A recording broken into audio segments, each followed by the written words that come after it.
9, 8, 7, 6, 5, 4, 3, 2, 1.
It's Monday, October 4th, 2021.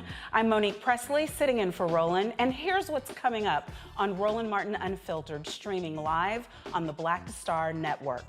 President Joe Biden tells Republicans to get out of the way and stop blocking efforts to increase the government's borrowing authority.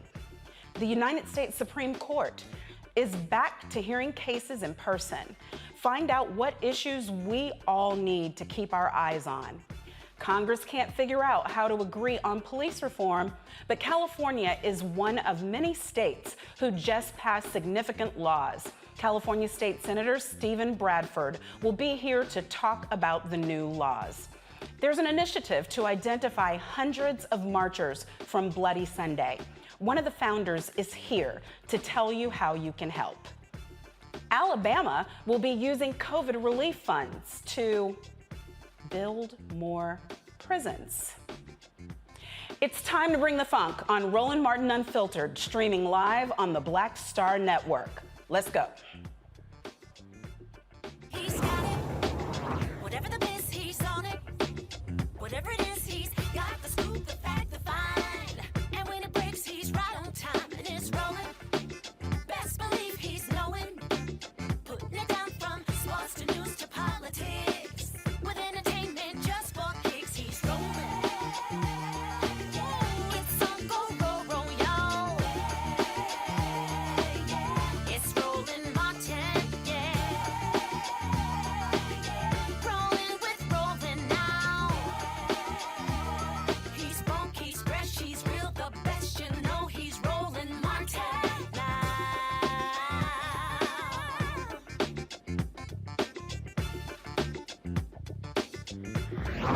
Martin.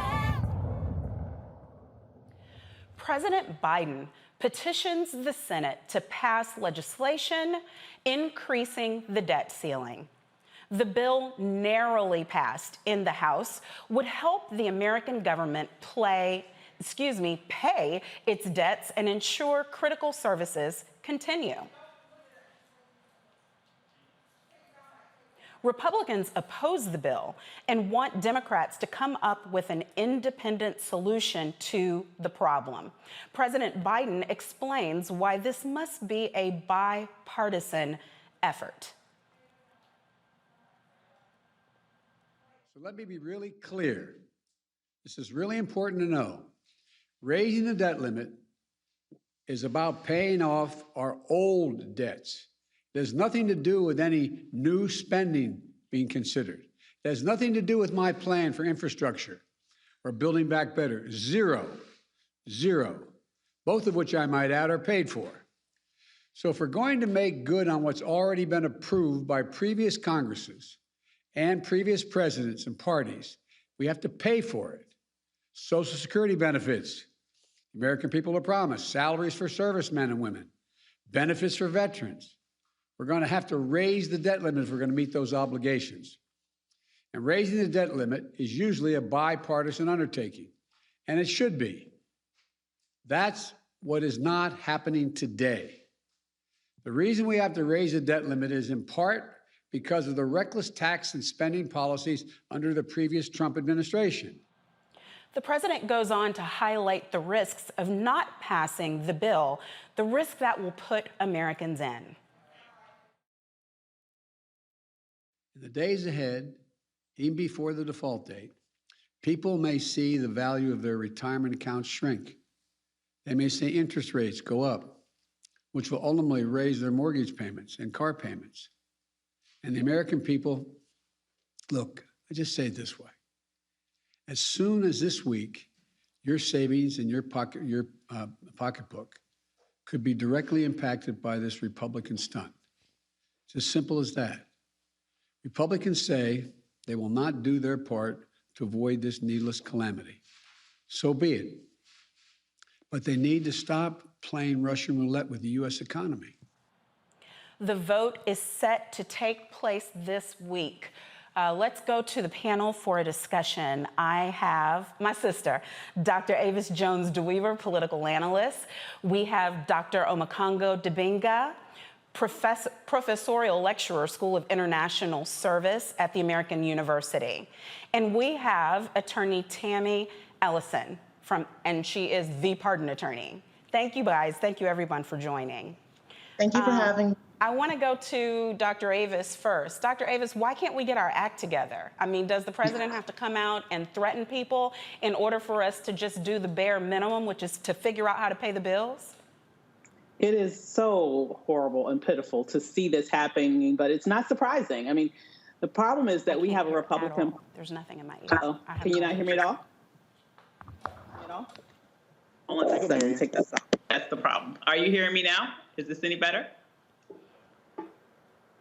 It might be me. It might not be y'all. Keep talking, Avis. Okay. I hear you. Okay, cool. So I was just going to say that the problem is the Republican Party. This is a party who spent like drunken sailors under the under the Donald Trump era, in which they had all of these tax cuts for their friends that were not paid for, which caused the deficit to skyrocket. And now that it's time for them to pay the bill for the tab that they ran up, they are running around and pointing the fingers at the Democrats, trying to confuse the public by making them believe that this whole debt ceiling necessity that we find ourselves at once again was caused by something that the Democrats did. It's a lie, it's diffusion, and it's just another way in which the Republican Party continues along the same vein that we've seen from them for years. For them, it's not about responsibility. For them, it's not about actually governing even. For them, it's all about politics and raw power. And their political calculation here is that they do not want to agree to anything. They want to make governing as difficult as humanly possible for the Democrats because they believe that use that as a political weapon in the midterm elections. They don't give a damn about the country. All they care about is getting back in and retaining power. Okay, so Tammy, assuming that everything that Dr. Avis says is true, which Dr. Avis always gets everything right, so we're going to take it all as true. What's the end game, though, for the GOP? Because they still end up looking like they can't pay their bills. They still end up looking like they are fighting at every turn. Are they counting on basically the fact that a good bulk of the country just believes that whatever they do is the right thing to do, even if it's not in their best interests? I think so, Monique, and Dr. Avis is absolutely correct. She has her facts on point, okay? I could see the checklist almost, I could visualize it. But Monique, I think the GOP, they're counting on Democrats to do what Democrats always do. Democrats don't do nothing when we have an opportunity to do something and speak up. This requires bipartisan solutions. Raising the debt ceiling, yes, that is going to be something that is probably the GOP's fault. But let's not get it twisted. This problem existed during a Democratic presidency and when Democrats had power both in the House and in the Senate. You know, what, speaking of, that you're saying existed when there was a Democrat in office, which problem? The debt of this country that continues to rise has always existed. And I believe bipartisan solutions are what is going to be required in order to resolve this issue once and for all. For Republicans to blame Democrats and for Democrats to blame Republicans, that does not resolve the issue. It creates problems for all Americans. And at some point, we need leaders in office that are not too scared to speak up. We need Democrats that are going to pull these games that the Republicans are pulling. The Democrats are not coming together and sticking together and huddling up to come up with these solutions to the problem the same way that Republicans, they're not too scared to get what they want at the end game. We've seen that with the former President Trump. A lot of them did not really like the man, but you see they lined up behind him and did what he said was necessary to do. But I don't see that amongst the Democrats. And I think that once the Democrats are able to see past their own personal gain and go for what's for the better good of the Democratic Party and strategize and strategically attack the GOP, then we can see some type of solution. Right, but isn't one of the problems, Dr. Dibinga, that the GOP, as Tammy just said, they do what's in the best interest of their party. But what she also said is when the Democrats learn and they do what's in the best interest of their party, but that's not even what they're supposed to do. They're supposed to be doing what's in the best interest of the citizens of the United States of America. So how do we declare our humanity and our ethics, but at the same time move the ball forward? Because, as Tammy correctly points out, the cutthroat politics that gets the GOP agenda moving forward, the Democratic Party is not good at. And I'm glad to be a member of the Democratic Party that's not good at that, but I still want us to get things done. So where's the rub? How do we get it fixed and hold on to our ethics at the same time? Well, I think one of the best ways to hold on to the ethics is to continue to take the message to the people. That's how the Biden administration, the Biden-Harris administration got the COVID Relief Act passed. They went to places like West Virginia, went straight to Joe Manchin's people on the news there. They traveled the country. And so what Joe Biden's doing today is what they need to do. And they finally need to just accept the fact, which I thought they would have accepted coming into office, that the Republicans are not honest brokers. And so they need to stop spending time fighting with them and speaking to the people who can put the pressure on them to make this happen. Mitch McConnell said last week, look, you guys are in control. Y'all do your thing. Y'all make it happen. And what he was basically saying is, because when I'm in control, again, we're going to do it my way as well. And so they need to stop reaching out, saying things like, we can find 10 good Republicans, or they want to do it together for the American people. No. I know it's a slim majority, but the energy and the effort needs to be put on solely working with the Democrats and taking the message to the people so that they can also put pressure on the Republicans and the like. Because whether we're talking police reform and everything else, the Republicans are not honest brokers, and they are expert in running out the clock until midterm elections come. They've done this historically, and we need to move on without them. Well, the last word with you, Dr. Avis. I mean, where do we go from here? Because nobody who is in the House or the Senate seems to be able to put together two cogent ideas at the same time. I hear you. You know, I have to agree with what was just stated. The issue is a messaging problem that the Democrats continue to have. I swear they have horrible messaging, you know, just period. And they continue in that same vein with this. I agree that what Biden just did was what needed to happen. There needs to be an education of the public around what this is, why it's necessary, whose foot it really sits at the feet of, where it sits, right? You had a McConnell who voted in favor of debt ceilings, not once, not raising the debt ceiling, not once, not twice, but 3 times under Donald Trump. And guess what? The Democrats did the responsible thing and did it then, too, because we do not want this country to default on its debts. Now, this is just a party that is once again leaning into its hypocrisy and claiming that, oh, my God, clutching their pearls, they can't vote for this. They did it when they were in power. They're not doing it now as a political tactic. And the Democrats need to continue to message very aggressively by calling them out on the hypocrisy and letting the American people know really what's at stake if they don't come along. And you know what, y'all who are listening to this now, you better run for office. I mean, come on now, get in there, or we will continue to be led by all the people who are for real. It seems like they sat in the last row of class for every single class, and that is who will be governing us until we run ourselves. In other news, today, the Supreme Court resumed hearing cases in person for the first time in over a year.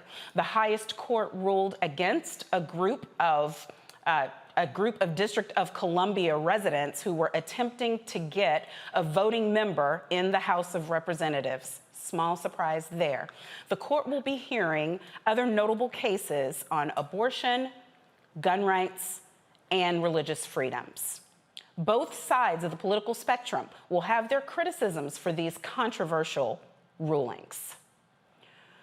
So guys, you can now go back in the Supreme Court, wear your mask, double up on your masks when you go in there, because some of the people who are even sitting on the Supreme Court, I don't even know.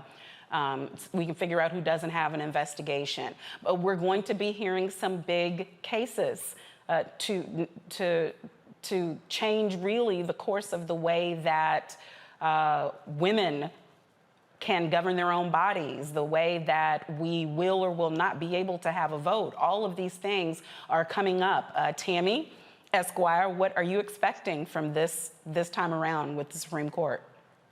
Ooh, Monique, you know, I'm right here in the great state of Texas. So I think that, my home girl. Don't leave, because you might not be able to get back in. You know, listen, we've seen the shenanigans that are taking place here under our leadership, Governor Abbott, and, the attack on women's bodies, the attack on voting rights. And, obviously, these are issues that are directly related to the Supreme Court. You and I, both as attorneys, know the Supreme Court is the end-all, be-all. And that is where we are guided from the federal government down to the states and local jurisdictions on how we can practice law and which cases are able to relate to the American people as far as what we can and we can't do. I think, all of us are aware of, the attack on voting rights happening right here in Texas, and, Texas not being able to have a quorum for the vote. And a couple of, those Democratic members of the Texas representatives broke quorums. They were able to have a vote on it, and now we are under these very restrictive laws on voting rights. But like I said earlier, Monique, when we talk about the Democratic Party, which I am a proud member of, and I ran in the Texas District 6 special election for Congress earlier this year. But what I noticed myself as a candidate that came in third place out of 10 Democrats as a first-time politician, what I noticed is the Democrats are very divisive, and they're not focusing, once again, on those solutions that are necessary. When we talk about voting rights, nobody's talking about the fact that it was a 2013 Supreme Court decision that came down and pretty much said, hey, listen, okay, we understand that discrimination is happening amongst underrepresented groups in terms of voting. Now, the areas of the law that you're relying on, it's a little old. So just refresh it. That was in 2013 under a Democratic president. Not until recently are the Democrats scurrying around and bringing that up and being upset because Republicans found that loophole because, once again, they huddled up together and figured out what they can do to oppress the vote of underrepresented groups. But be very clear, that was a 2013 Supreme Court decision from a state that sued the Department of Justice under a Democratic Attorney General when I happened to be working at the U.S. Department of Justice with that over a decade of experience. So we cannot ignore where this is stemming from and just focus on, oh my gosh, the Republicans are attacking our rights. Yes, they are.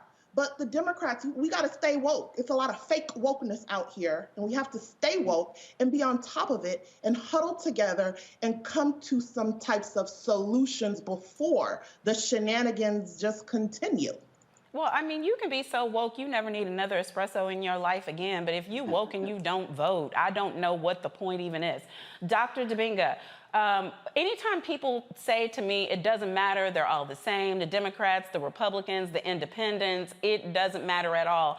I point to the nightmare we are currently living with the Supreme Court. Right. I point to the manner in which the federal bench has been stacked due to that heinous, fraudulent, terroristic imposter we had for a last president. I point to the fact that it's going to take my lifetime and another lifetime and maybe one after it before we will actually get true balance in the courts again if they don't change the entire structure of appointments for the Supreme Court and for the federal bench. So for people who are saying it doesn't matter, come on, y'all. Yes, find some of that wokeness Attorney Tammy was just talking to us about. But Dr. Dibinga, what do you expect from this Supreme Court? What's going to be important? And God forbid, if the worst happens, what are we going to do about it? Well, I expect the Supreme Court to fundamentally change the nature of how pretty much everything has been functioning in this country, whether we're talking about the gun rights, whether we're talking about the case with the religious exemptions in the schools, and of course, whether we're talking about a woman's right to choose. And they're basically following Texas's lead. We see in Texas right now, you can walk around without a gun permit and have a gun. It's easier to get a gun than it is to get an abortion, right? And so I expect that to happen. What we need to do is there are several things we need to do. We need to understand, as you were saying, that these elections have consequences. We gave Donald Trump 3 judges on the Supreme Court who have made comments in recent days about, oh, people shouldn't talk about us being political, but at the same time, the last 3 justices that were appointed all show up at Mitch McConnell's events to kiss the ring, and then they want to talk about we're not political. So we need to understand that we need to get out there and vote. We need to put pressure on the Biden administration to get these voting rights laws passed, because we can do all of the voting in the world, but if they have their electors who are there who can overturn the election because we don't have the federal laws there to protect it, then it's going to be for naught. But another thing we need to do that has gotten a little lost in the mix is that we need to keep putting pressure on the businesses that sponsor these Republicans who are out there doing this work. And we do it a little bit here and there. We may call out a company online, but the companies know that we're going to eventually forget. And these politicians out there who are supporting the insurrection, who are supporting election denial and all of these other types of things, we need to keep targeting the businesses that support them, similar to what we did in Georgia, getting that baseball game moved, and keep that pressure there as well. So those are three real areas that we need to focus on that can help to kind of counterbalance some of the shenanigans of the Supreme Court. Dr. Avis, it sounded like Dr. Dibinga just said we're sunk. I mean, I know he didn't want to say it kind of like that, but he sounded like he was just saying this Supreme Court term is a wrap. People get back to the drawing board and figure something else out. He says one thing, though, that I know from Black Women's Roundtable perspective and all the work that you do, you can understand. Sure, we need to be getting to these corporations. Sure, we need to be in the streets marching. Sure, we need to be. But there really is only so much of a who's gonna get these things done. And it doesn't seem like there's any central structure with a cohesive plan for the attack that's necessary to bring our rights back. Can you talk to me just about all of the different Black folks organizations that have so much to do and maybe a way that we can be smarter about doing it? Great question. You know, to me, there are a lot of organizations out there, as you mentioned, like the Black Women's Roundtable, that are organizing, that are in the streets, that are trying to make sure that people are aware of what they need to do to be able to vote in the next election, because we know about how our voting rights have been under attack all across the country. So they're doing all of those things. The challenge is that we are facing an assault on all sides. And it really is difficult to do all the things. You literally need to check all the boxes that you just mentioned and more to be able to combat this full frontal assault that we are facing.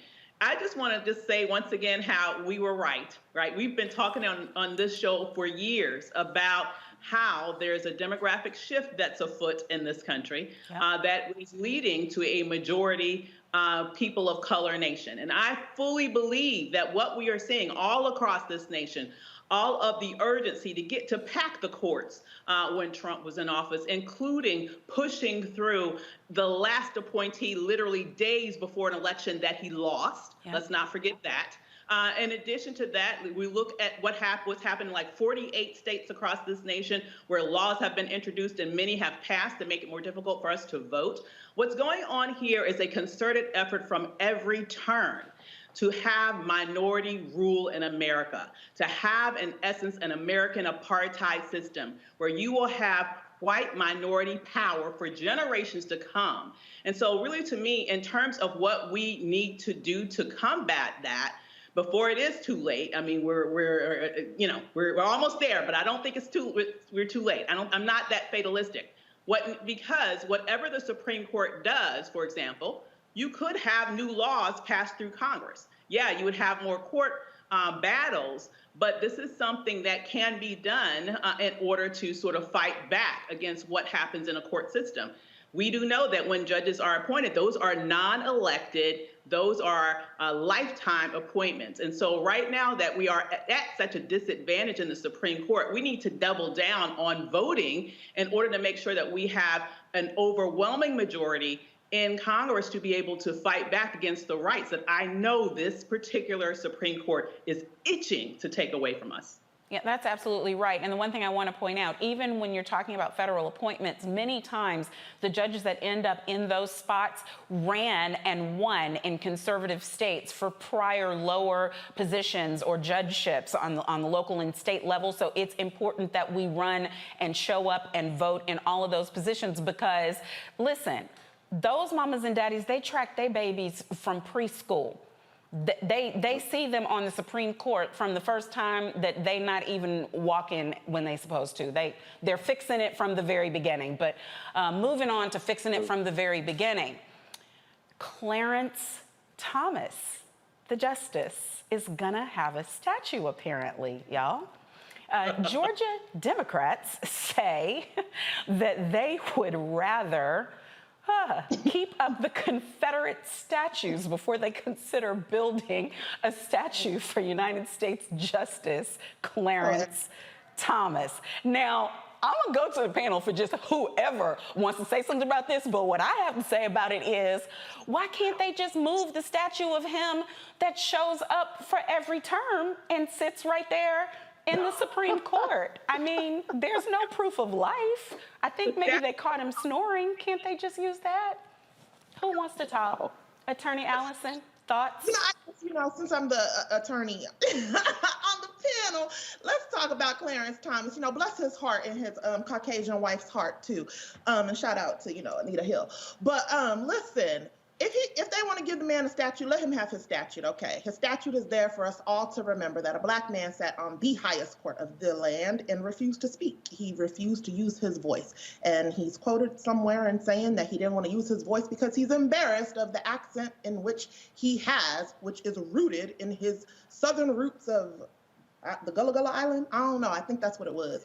Either way, let him have the statue so we can remember. Remember who sat on that bench with all that melanin and the type 4C hair and refused to speak for all of these years. I think that statute is necessary. Now, as far as saying that they'd rather have a Confederate flag, they're taking a little too far, going a little too far. That's all I got to say on that. Right, flags down, but I don't want to remember. I want to forget. I want to forget. Like if he wouldn't snore here and there, I would have forgotten about him already. Avis? Well, I am so happy now to be a Maryland resident, right down the street from Thurgood International Airport, by the way. And it is really to me, honestly, disgusting that he is sitting in the seat that Thurgood Marshall made possible for him. And he takes every opportunity that he can to undermine the advancement of Black people. It is just absolutely disgusting to me. So, I agree. I think it's a little bit too far. I think it's a little bit too far to say you'd rather have a Confederate flag. Mm-hmm. But here's the thing. They can put up an inanimate object, as you mentioned, that will have just as much to say as he seems to have to say when they're actually having Supreme Court hearings. But the bottom line is that Black people know who he is. We know his history. We know what he's done. We know what he hasn't done. And so they can put the statue there, but it'll get just as much respect as the non-existent statue of him that's in the African American Smithsonian Museum right about now.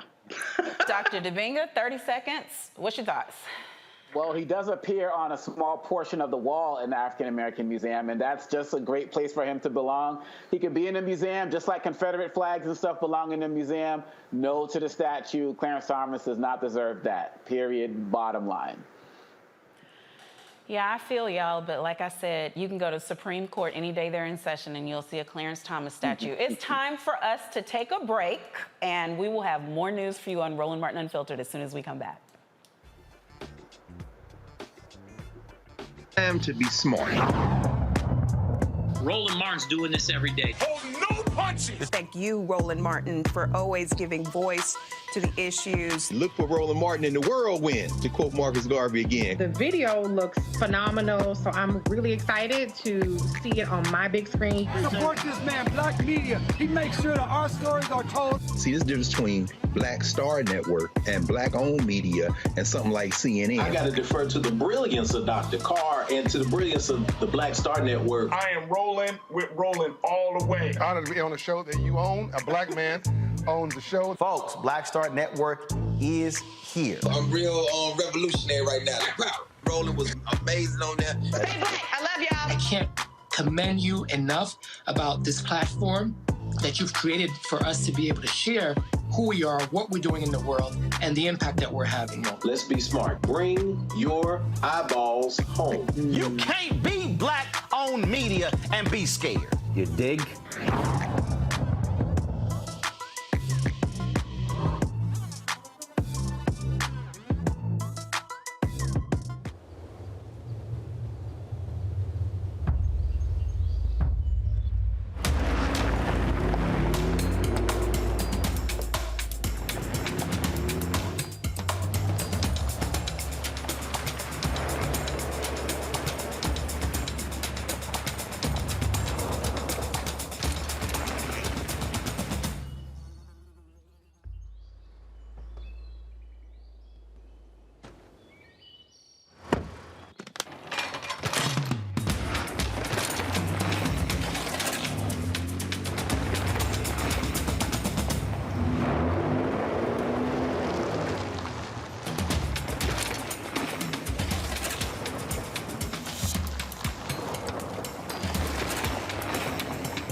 Betty is saving big holiday shopping at Amazon. So now, she's free to become Bear Hug Betty. Settle in, kids. You'll be there a while. Ooh, where you going? Hello, everyone. It's Kiara Sheard. Hey, I'm Taj. I'm Coco. And I'm Lily. And we're SWV. What's up, y'all? It's Ryan Destiny, and you're watching Roland Martin Unfiltered.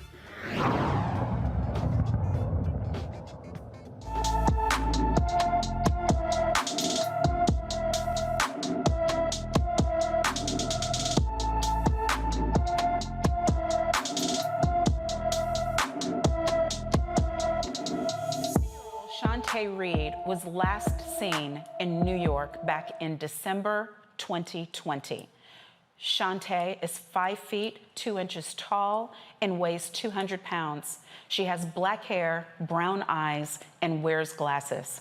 Anyone with information regarding her whereabouts is urged to contact, if I can read it, 571-505-4838 or evolving116.sr@gmail.com. Again, that's 571-505-4838 or evolving116.sr@gmail.com.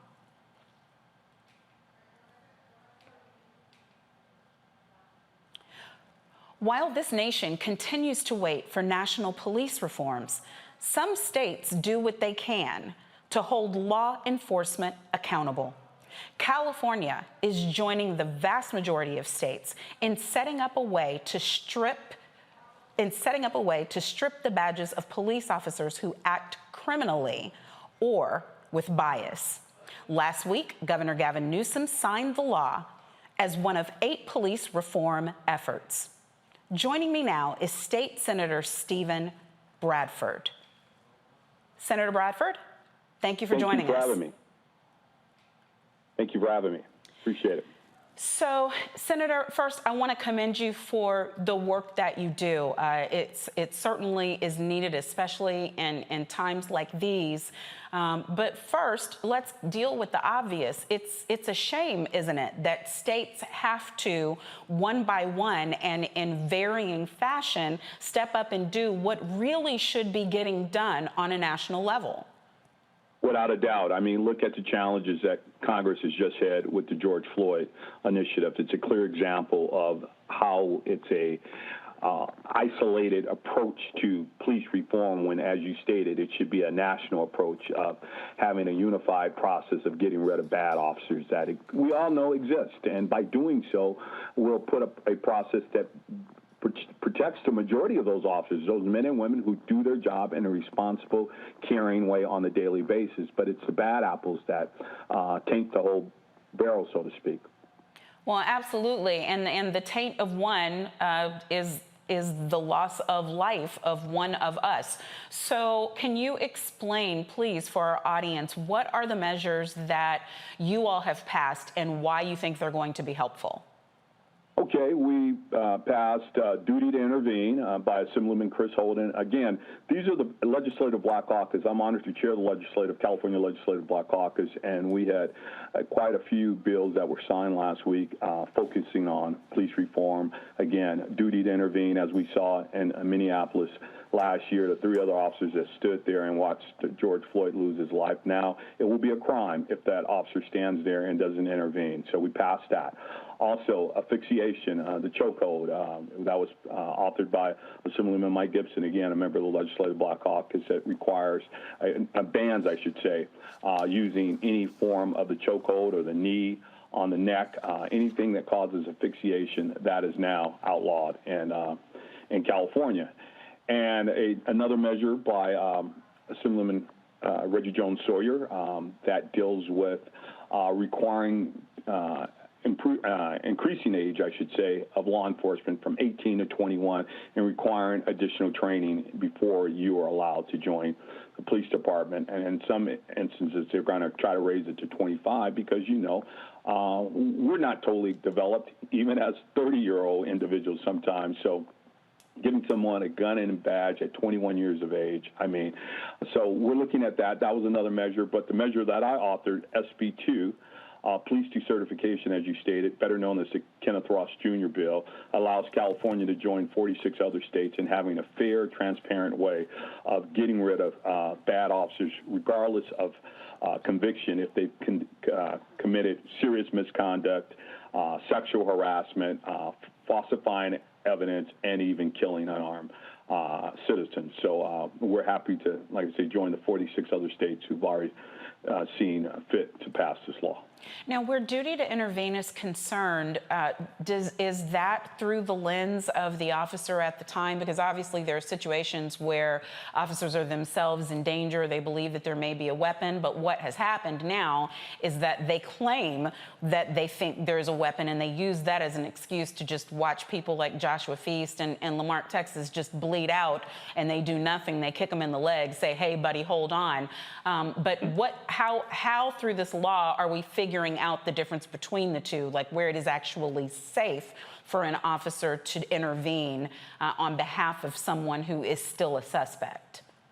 That's a good question, and we're going to trust that the reasonable person will use logic, as we saw with Mr. Floyd. I mean, anyone would have intervened and interceded on that. I mean, I've seen people react far more quickly and harshly in mistreating an animal than they did for Mr. Floyd. So we're going to trust that the officers do that, and it's going to be a lens that we know it's a dangerous situation where police officers are acting in the moment, the heat of something going on, and we're going to allow, you know, a rational approach to this, but we're going to also use common sense and say, come on, you stood there and you watched the guy get choked out for 9 minutes and you did absolutely nothing. Those are the examples we're going to use where, again, you see a suspect who's down, who's been shot or stabbed, and you don't render any kind of help, or you have an officer that we just saw in Orange County a few months ago.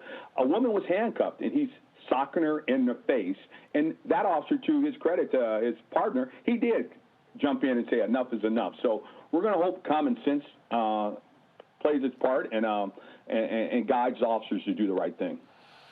Well, okay. Well, I'm going to assume that the law's going to get given a little bit more detail than that, because I'm scared to tell jurors to lean on their common sense about stuff when they sometimes don't even have common sense. But it's definitely a step in the right direction to have the law. And I actually did not know that the age was as young as 18. Was that the prior age where a person could become a law enforcement officer in California? They can't drink, but they can have a gun and a badge?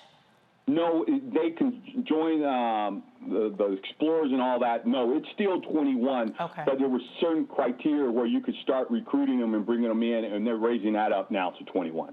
So I want to be clear about that. No, they could not become sworn officers carrying a gun at 18, not in California, no. Okay, and now we're trying to take it from 21 to 25 or from 25 to 30. I wish Mr. Jones-Sawyer was here to better explain his bill, but it has a criteria for before you can start recruiting, because you can do recruitment at 18, but they're seeing bringing it to 21 and looking at 25 with a college degree. Right, and that certainly will help, because I know, just as one who defended police departments for many years, that when you're talking about the cognitive levels that are required for the massive amount of information that officers have to know, and the split decision-making, the split-second decision-making, it is better to have the best quality we possibly can, and we deserve that. So what else do you think can be done? I know you're doing your job in California, but what can we do in the absence of the George Floyd Justice and Policing Act to create some uniformity? Because we don't want the case that our sons and daughters are safe in California, but they can't cross over to Nevada. Well, I think SB 2, like I say, the Kenneth Ross Jr. Police Decertification Act, is leaning toward that uniformity. We'll now have 47 states, and it'll only be 3 that are outliers. So, again, we can end that rinse, wash, and repeat that we've seen in California. And you see across the country where an officer can resign before being fired or being charged for a crime, only to be hired by a smaller department and continue those criminal acts. As I was taught by my parents, a leopard can't change their spots. So just because an officer quits one department, he or she is not going to change their behavior. Just in my district, last year, 2 officers in the city of Torrance were fired for racist and abusive activity, only to be hired earlier this year by another department. So I think, again, decertification is leaning toward what you're asking of how we can have some uniformity across the country where we share that data so you can't go from California to Nevada and be hired. We'll have a database that at least provides some kind of information on who these bad and rogue officers are. Well, Senator Bradford, I know you have so much to be doing with your time, and you took the time to come and share this information, this vital information with us. I thank you for joining us and wish you well in all your endeavors on our behalf. Thank you for your interest in this issue. Appreciate it. In South Bend, Indiana, a federal judge dismisses a wrongful death lawsuit filed by the family of a black man who a white police officer killed. The federal judge ruled Sergeant Ryan O'Neill acted reasonably when Eric Logan moved toward him with a knife rushed over his head. The former officer said Logan refused to drop a knife while investigating a report of a person breaking into cars. O'Neill had a body cam at the time, but it had not been turned on. Oh my God, if Roland was here for this right here tonight, because the no body cam on, immediate firing is what would be coming out of his mouth right now. One of y'all go ahead and say it for him. Who wants to tackle it first? Tammy, talk to me.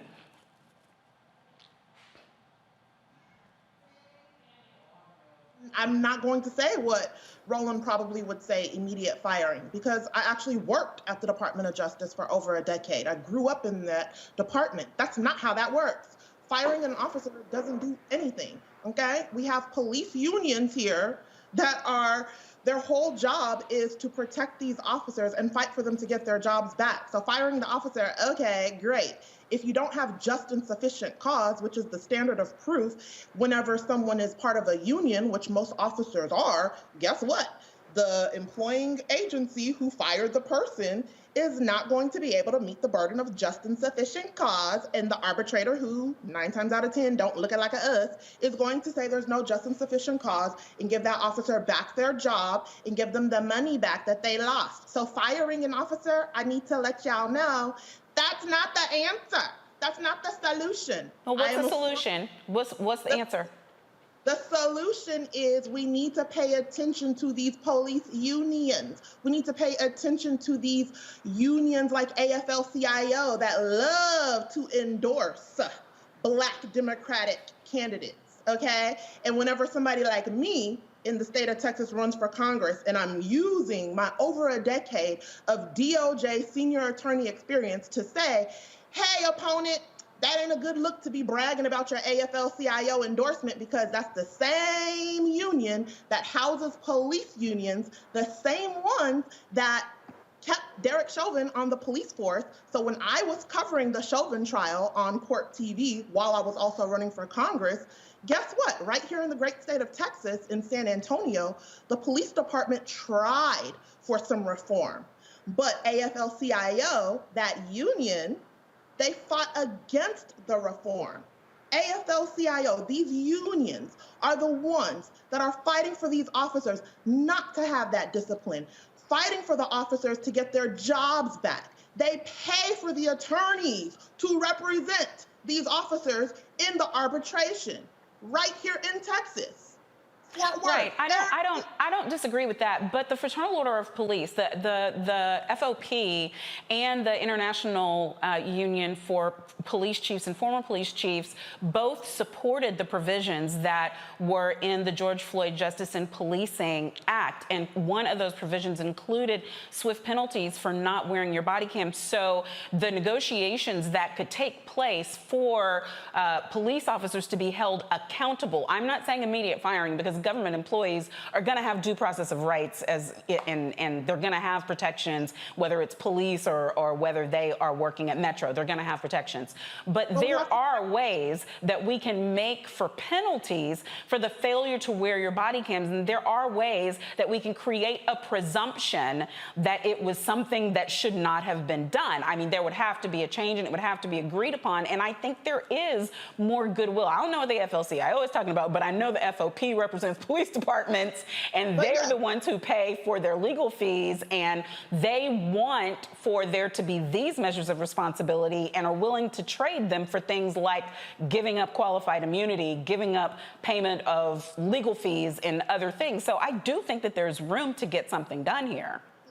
They strategically want that, and they're going to strategically put that out because it sounds good, right? But not if you don't connect the dots. Not if that's not part of the collective bargaining agreement. Not if it's not part of the standards of employee conduct that specifically lay out that failing to wear your body cam, failing to turn it on, results in penalties with this number of days. So all of that is great, and you're absolutely correct, Monique. But me being an attorney that actually worked at DOJ, not only at the Office of the Pardon Attorney, not only as a former federal prosecutor, not only defending DOJ on the civil side under the Channing Phillips, also as a former employment law attorney for the Federal Bureau of Prisons. It all has to be in there for that discipline to stick and make sense. Yes, they can support the George Floyd Policing Act, right? No chokeholds. All of that is already on the federal books where you can't do that, right? It sounds good, but if it's not actually all the way tied together here, here, and here, for that discipline to stick, and absolutely no arguments that can be made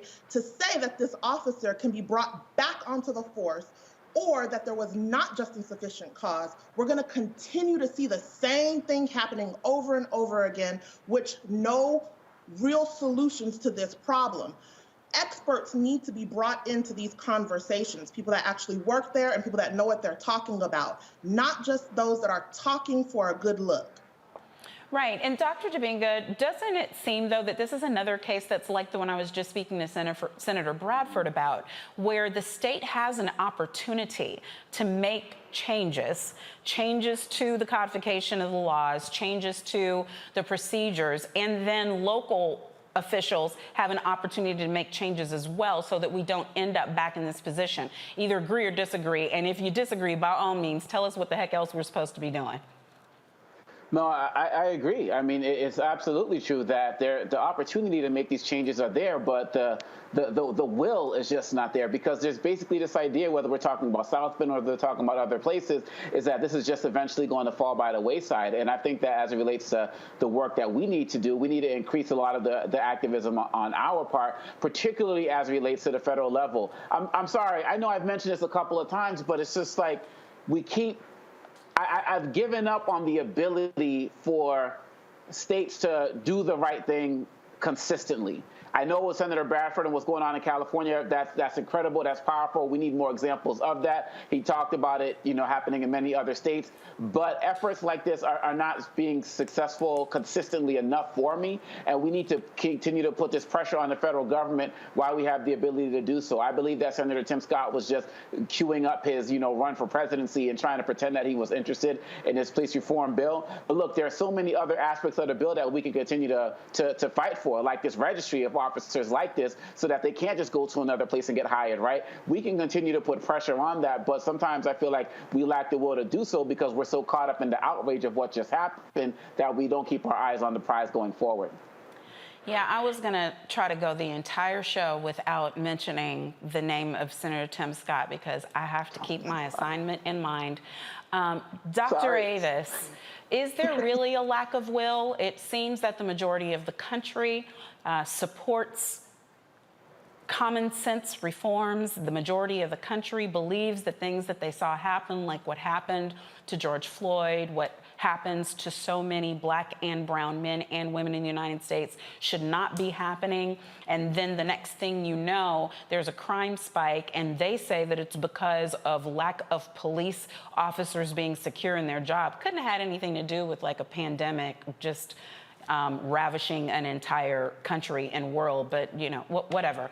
Dr. Avis, if the will is there in the citizens, how do we translate that into the will being there with our legislators, like the ones who supposedly work for us?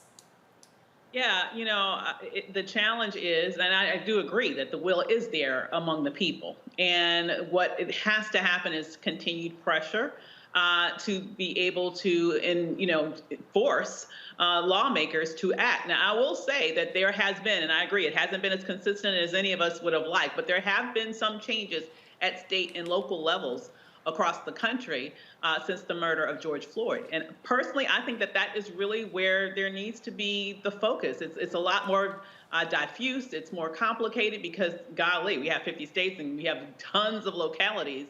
But when it comes to this issue of criminal justice reform, that's really where the rubber meets the road in most spaces. Your state and your local officials are really the place where most of that power is wielded. I would love to see the George Floyd Justice and Policing Act pass. But I frankly believe that this is just another example of the Republicans playing Lucy and the football to the Democrats' Charlie Brown, where they continue to act like they're going to do something, act like they have good faith. The Democrats believe it for some reason, and then at the last minute they pull the football away and the Democrats are looking ridiculous. I don't believe there was ever any genuine effort by the Republican Party to ever really do something significant with this Justice and Policing Act. I believe that from the very beginning, the plan was to just delay, and then ultimately, when the public pressure was not as huge, they could just kind of let it fizzle out, and that's exactly what happened. But see, even if all of that was true, Avis, and I don't necessarily disagree. Doesn't that end up being them just knowing how fickle we are, that they can just wait us out because whatever amount of outrage and fury and insistence upon there being change that we have when whatever latest horrendous thing happens, if they just wait long enough, everybody will go back to their lives and take the words of their representatives, which, I mean, we're supposed to be able to take their words, but we just can't. But isn't that a statement about us even more so than it is about the people we keep putting in these jobs? I agree with you. It is a reflection of a strategy of understanding that a heightened sense of political pressure by the public is not something that will last forever, that eventually other issues will pop up and that level of pressure will eventually wane to some degree and to a lot, as we've seen now. But I do also think that it shows us that the reaction to this is that there needs to be even more effort to have a larger majority in terms of a legislative majority in Congress so that you don't have to have this very, very slim margin. The reason why it's so hard for the Democrats, for example, to get anything passed right now, including this, is because there is no change in terms of the filibuster rule. The 50-50, tie is not enough to get things over the finish line. You actually will need 60 votes for anything to pass. And, we've already seen through their actions that the Republicans aren't willing to vote for anything. So to me, the only way that I see us being able to make a significant push in terms of key issues that we know are absolutely critically important to us is not to be so disheartened by this delay and this defeat or this deflation of, this law that actually never really came to pass here. Instead of letting that make us even less likely to vote because we're thinking, oh my God, my vote doesn't matter, the exact opposite reaction needs to happen. The exact opposite reaction needs to be, I'm pissed that they did this again, and what we need to do is come back even stronger next time so that it's not even this close. Because if we had an overwhelming majority in the Senate, for example, if we had 60 votes, this wouldn't even be a question, it would be law already. Absolutely. I thank you for bringing that up, because people become disenfranchised and just become completely fed up with the system when things like this happen. The bill doesn't even have to be dead, actually. They could be in reconciliation. They could be coming back to the table. They could be doing whatever it is they want to do. When you have the Fraternal Order of Police, when you have the Chiefs Union coming out and saying, we're still willing to meet with anybody who's serious about this, that means that hell just froze over when they're saying that they're willing to come to the table, because they know that ultimately there's going to be another dead black man in the middle of the street, and it's going to come back around. And I know I'm supposed to go on to the next story, but I'm not going to do it without saying, Senator Tim Scott, I came to your office along with Attorney Bakari Sellers and along with Attorney Benjamin Crump and along with the families of George Floyd and the families of Terrence Crutcher and the families of Eric Garner. And we did not come there to kiss your ring, sir.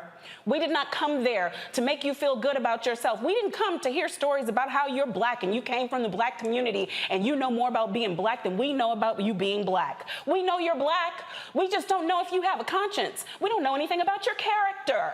So the next time I have an opportunity to say anything about you, it's gonna be to make sure that you lose your job, sir, because you have shown that you do not mean good for the people you claim to serve. Now for some good news. All right. For the first time, 2 Black U.S. attorneys will lead their districts, and I hope they lead their districts until they take Tim Scott's job. Yes. All right. Confirmed by the Senate without dissent, we have my bro, Eric Barron, who will be the state's highest prosecutor in Maryland. The former Prince George's County delegate is the first African American and first presidentially appointed Democrat in 20 years. The Senate confirmed Nick Brown as the Western Washington United States Attorney. The Morehouse graduate will be the first black man to serve in the role. President Biden has nominated 4 other black attorneys, including Sandra Hairston, Dina J. King, Kenneth L. Parker, and Delia L. Smith. If confirmed, Hairston, King, and Smith would be the first African-American women to serve in their districts. Win with black women, y'all. Come on, Dr. Avis, what you got to say about all this good news? I love it, I love it, I love it. This is so important that we are represented on the benches, on these with these federal appointments. I am so happy that they're there, and I can't wait till even more get appointed. Yay! Yeah, Attorney Allison, you know that for it to be a state like Maryland, and there's never been a black person, and it's been 20 years since it's been a Democrat, I mean, people don't understand just how important it is that this is happening. Monique, I'm a little emotional because I spent, the majority of my legal career in the DMV. Yeah. I ran away from the state of Maryland to start over after my divorce here to Texas. And we all see what's happened in 11 months, right? But for Maryland to now have a black attorney, U.S. attorney, that is amazing. And my legal career started there, so I'm just ecstatic. The fact that this is what we need in order to see reform. When we talk about reform, we need people that look like us, that are sitting at the table. We need people that are speaking the way that this entire panel is speaking today, just regular, being in these offices. So whenever there are U.S. attorneys that are at a lower level coming to their supervisors, that there could be conversations, real conversations, especially when we're talking about the criminal side of things, about going under the guidelines range so that individuals are not sentenced disproportionately to white people that are currently incarcerated. That's exactly why I quit DOJ after 12 years to start my firm to focus on clemency, to try to somehow assist with these crazy laws. So yes, congratulations to President Joe Biden for trying to right a whole lot of his wrongs that he did when he was in Senate. But let's be very clear that these laws were passed under him. So kudos to him for appointing some black folk, finally. But they need to be the type of black people that aren't too scared to speak up. And I can say that because I actually worked at DOJ for over a decade. And there's a lot of people that look just like me that don't use their vocal cords. There's a whole lot of Clarence Thomases at the United States Department of Justice. So when we talk about Clarence Thomas not using his voice as a black man, where Thurgood Marshall paved the way for him, let's keep in mind that there's a whole bunch of them just like that at the United States Department of Justice. So hopefully some of them ain't too scared to speak up and say what's right. Well, I mean, when you're a U.S. attorney, you're the boss. So if you're not speaking, nobody's speaking because you call the shots. So Dr. Dibinga, speaking of what Tammy was just talking to us about guidelines and sentencing guidelines and disproportionate sentencing and all of those things where it becomes important for prosecutors who look like us and not just look like us, not going to forget about Tim Scott, but care about the people of their own hue. When you see something like this, where a U.S. attorney is in one of these important positions, what is it that you think, and if you know anything specifically about Maryland, I'm especially interested in the way you think this U.S. attorney is going to be able to weigh in matters in Baltimore, in current investigations, perhaps against some state attorneys general and things like that are happening. And I'll let other panelists who may know more about it weigh in, but what are your thoughts? Well, I wish I knew more about some of the local. I'm also here in D.C. I wish I knew a little bit more about how he could weigh in and what's going on in Maryland. I can't speak too much to that, but what I can speak to is something that you said earlier, to be quite honest, Monique, has been resonating with me throughout the show. When you talked about how in many communities, people birth their child and they're looking at a future Supreme Court justice. I have to commend these appointees for putting themselves in positions to be appointed and doing the work. Do we have what happened with Derek Chauvin if we don't have Keith Ellison, for example? And so I'm hoping that, as you said, that they will be there, going on Tammy's point, that they will be the ones to speak truth to power. And this also goes with what Dr. Avis was saying as well. We have to keep making sure that we're putting ourselves in positions to be able to get in charge, to get in these positions of power. And so I'm hoping that he's influential in Maryland. And quite honestly, I also got to commend you and the Roland Martin show, because we weren't going to see this story on any other network as well. And these are also stories that need to be told. Well, amen. That's for sure. You are going to get the story here if it relates and is important to our people. Dr. Avis, there are 3 black women coming down the pike, and they will be the first black women in their district should all of their nominations end up being confirmation. Speak to the importance of having black women in this position, because when I see some of the most progressive things happening in U.S. attorneys' offices, in state attorney general's offices, it's black women, that are at the helm that are making these things happen. Absolutely. When you look at the class of progressive prosecutors across the nation now, who are really looking at this issue of criminal justice with a focus on the word justice, it is primarily black women that are leading that charge. And so I am so proud of these latest additions to that role, because it makes me believe that we're going to see even more momentum in that area. And that's exactly what we need in order to look out for our rights as the criminal justice system continues to move along, oftentimes without our say. But to have these particular black women and all of these appointees that were just mentioned in those positions of power, hopefully bodes well for the future of black people in those states as it relates to issues of criminal justice. Well, that's good. That was like a fresh rain shower after that prior unpleasant topic. We're going to go to a break now, and when we come back, we'll have more news you need to know on Roland Martin Unfiltered on Black Star Network. People our age have lost the ability to focus the discipline on the art of organizing. The challenges, there's so many of them and they're complex, and we need to be moving to address them. But I'm able to say, watch out, Tiffany. I know this road. That is so freaking dope.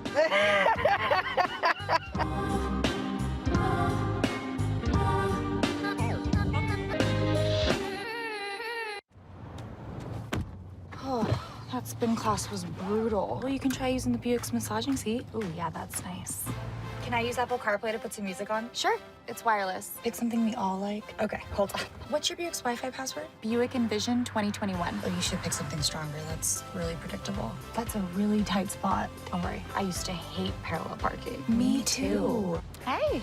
Really outdid yourself. Yes, we did. The all-new Buick Envision, an SUV built around you, all of you.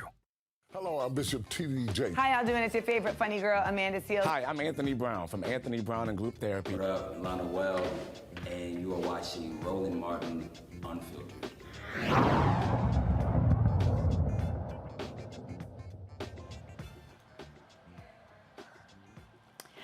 A new project aims to identify hundreds of people involved in the 1965 Bloody Sunday protest.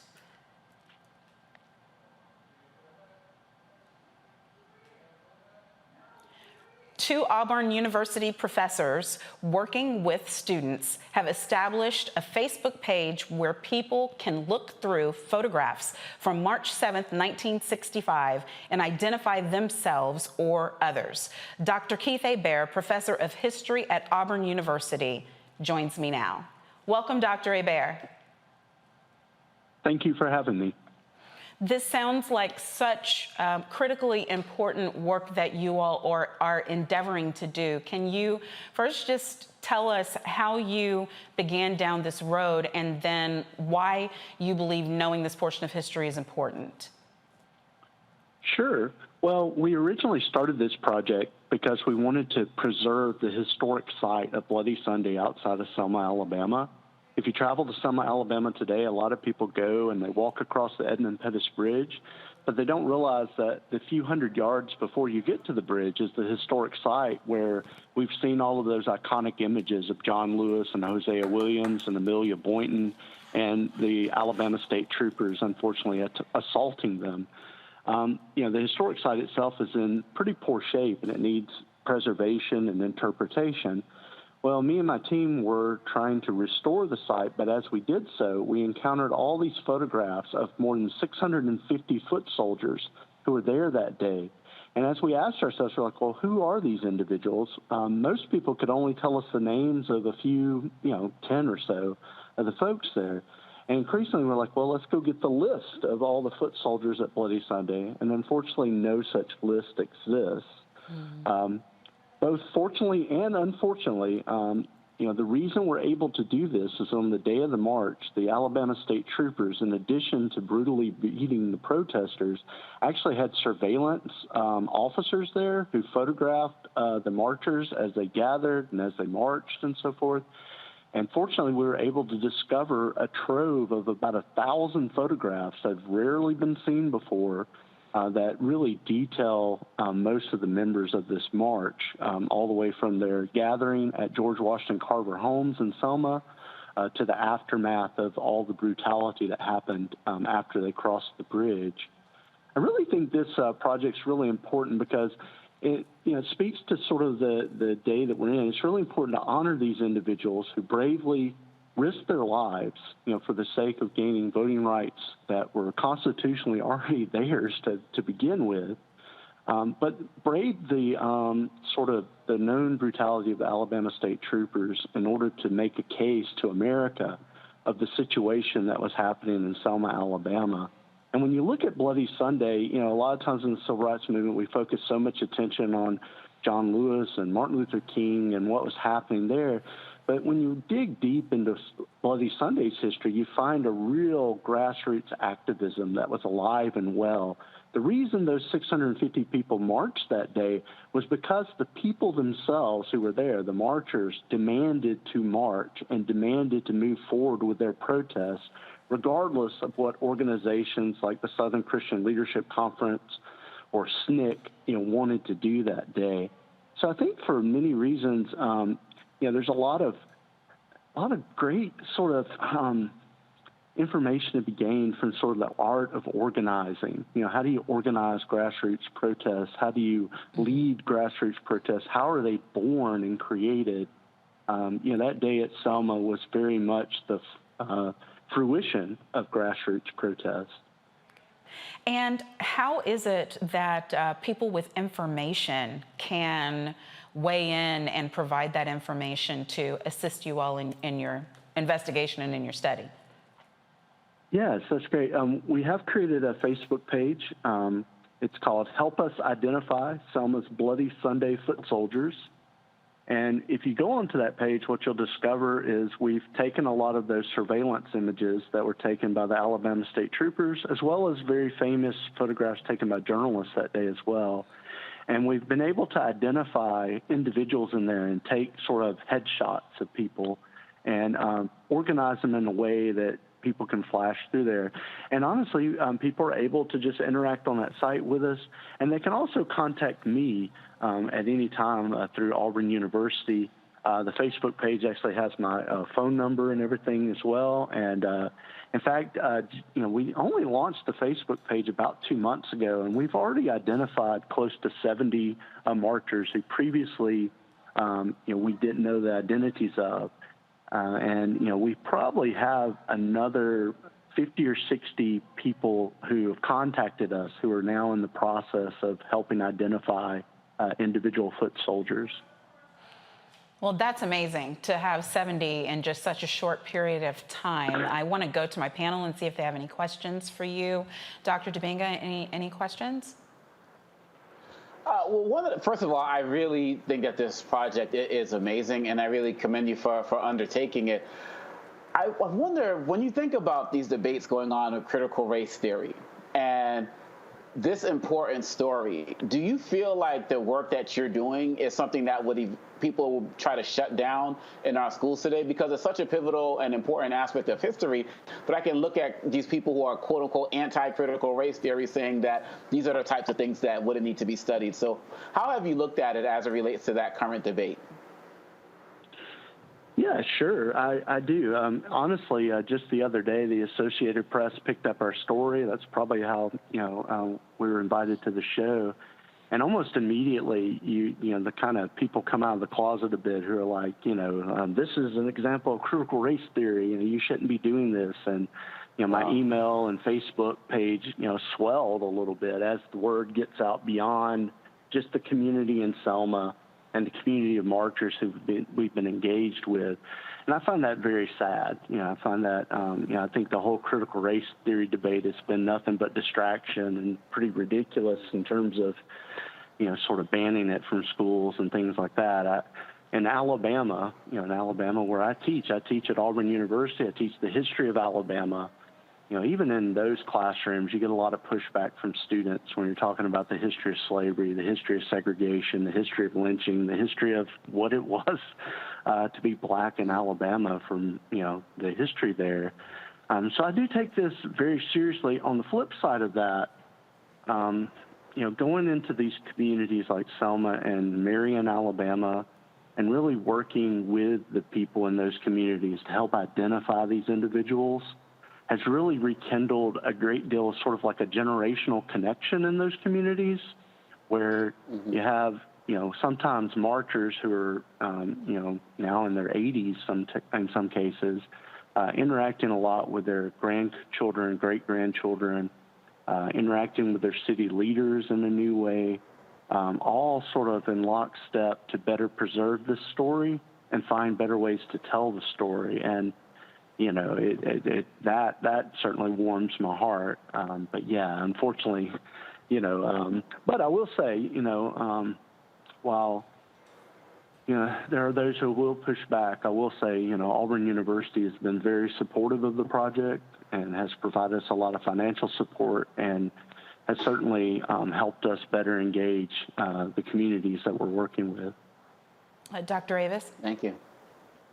I just want to say, I so love this project. I really appreciate a point that you made in which, we definitely appreciate and definitely revere the leaders of the movement, but oftentimes we forget about everyday individuals who put their lives on the line to create the change that we all benefit from today. And so I'm loving that you are focused on those everyday people that for so many years were in many ways invisible to the rest of us.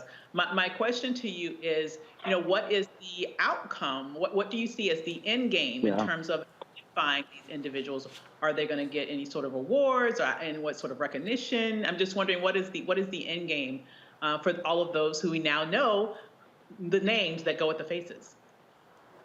Yeah, I mean, that is sort of the unsung foot soldiers of this. I'm thinking offhand, one of the first people identified was a football coach at the all-black high school in Selma who risked his job, to come out and lead these protests, and then brought along with him most of his players who also risked being expelled from school from joining the marches. So those stories are just pretty common, actually, among the 650 folks that we've identified. So this process is going to take a couple of steps. The first step is identifying folks, and then what we really want to know is how did they get to that day, their experiences that day, and then we really want to understand more about their life after that day as well, really kind of create a whole picture of the individual here. We're creating a database that will have archival photographs, newspaper stories. Sometimes these folks appear in news stories all over, as well as interviews for them. And that's our first step, is just creating a really good documentary sort of history of those events. I do suspect that there will be a big movement as we gain more and more names to create some type of lasting memorial. One of the foot soldiers in Selma, this young lady at the time, this lady named Joanne Bland, who's still active in the community, she has created a fundraising effort to create a Foot Soldiers Park in Selma. And in some ways, that Foot Soldiers Park would be dedicated to people like Lawrence Huggins, Joanne Bland, heck, even Albert Turner Sr., who's right there behind Hosea Williams in the line, but nobody really knows who he is, to tell their stories, in this way. So, yeah, I really think there will be a very public commemorative. But everything we're collecting, though, is going to be for the public and be able to be accessed. It won't be behind any kind of passcodes or anything like that.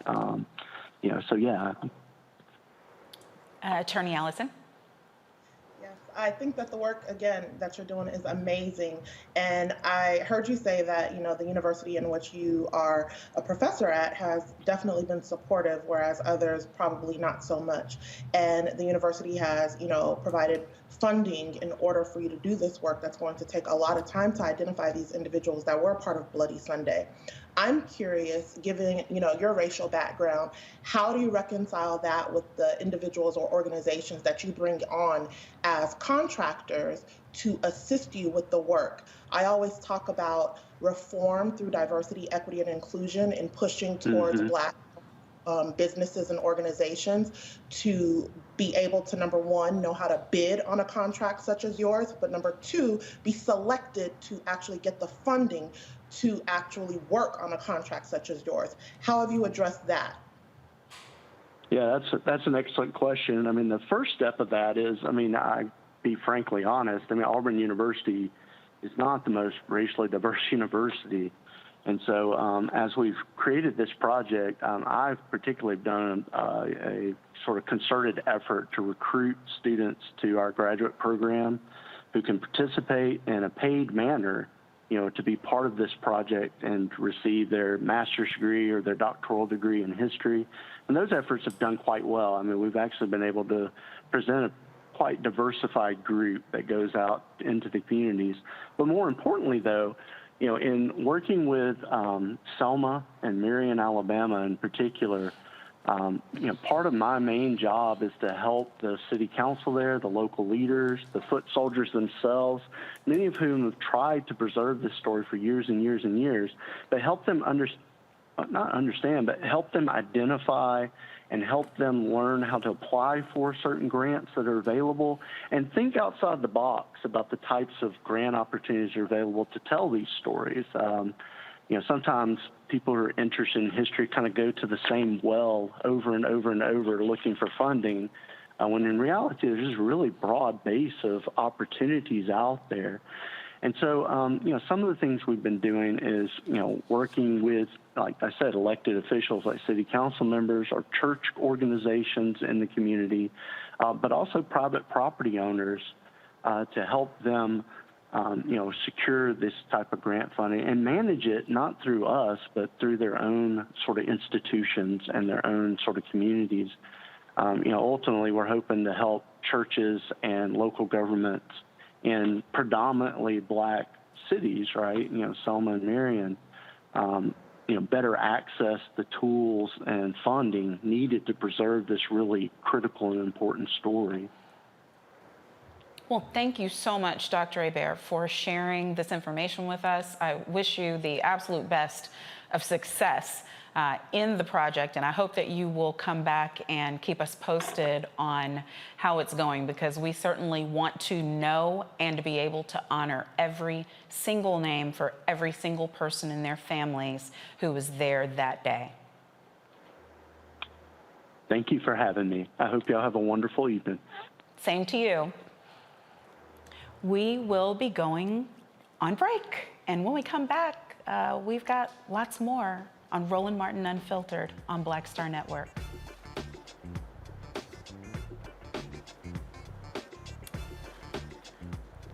Can you...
Maureen is saving big holiday shopping at Amazon, so now she's free to become Maureen the Merrier.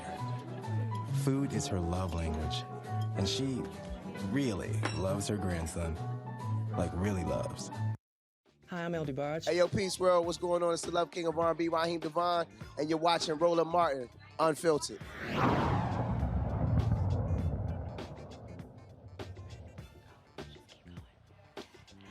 In Oregon, a white man is facing several charges for killing an unarmed black man.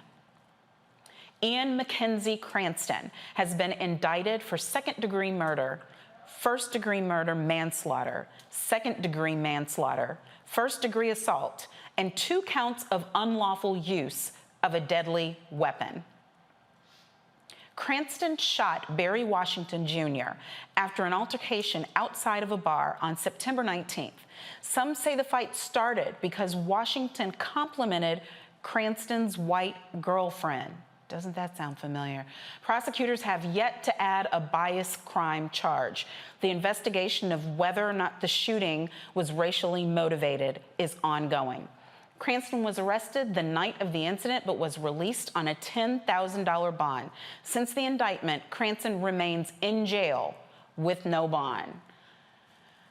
Y'all, 2021, and we're still dealing with the look you in the eyeballs, compliment the white girlfriend. I mean, that is still where we are?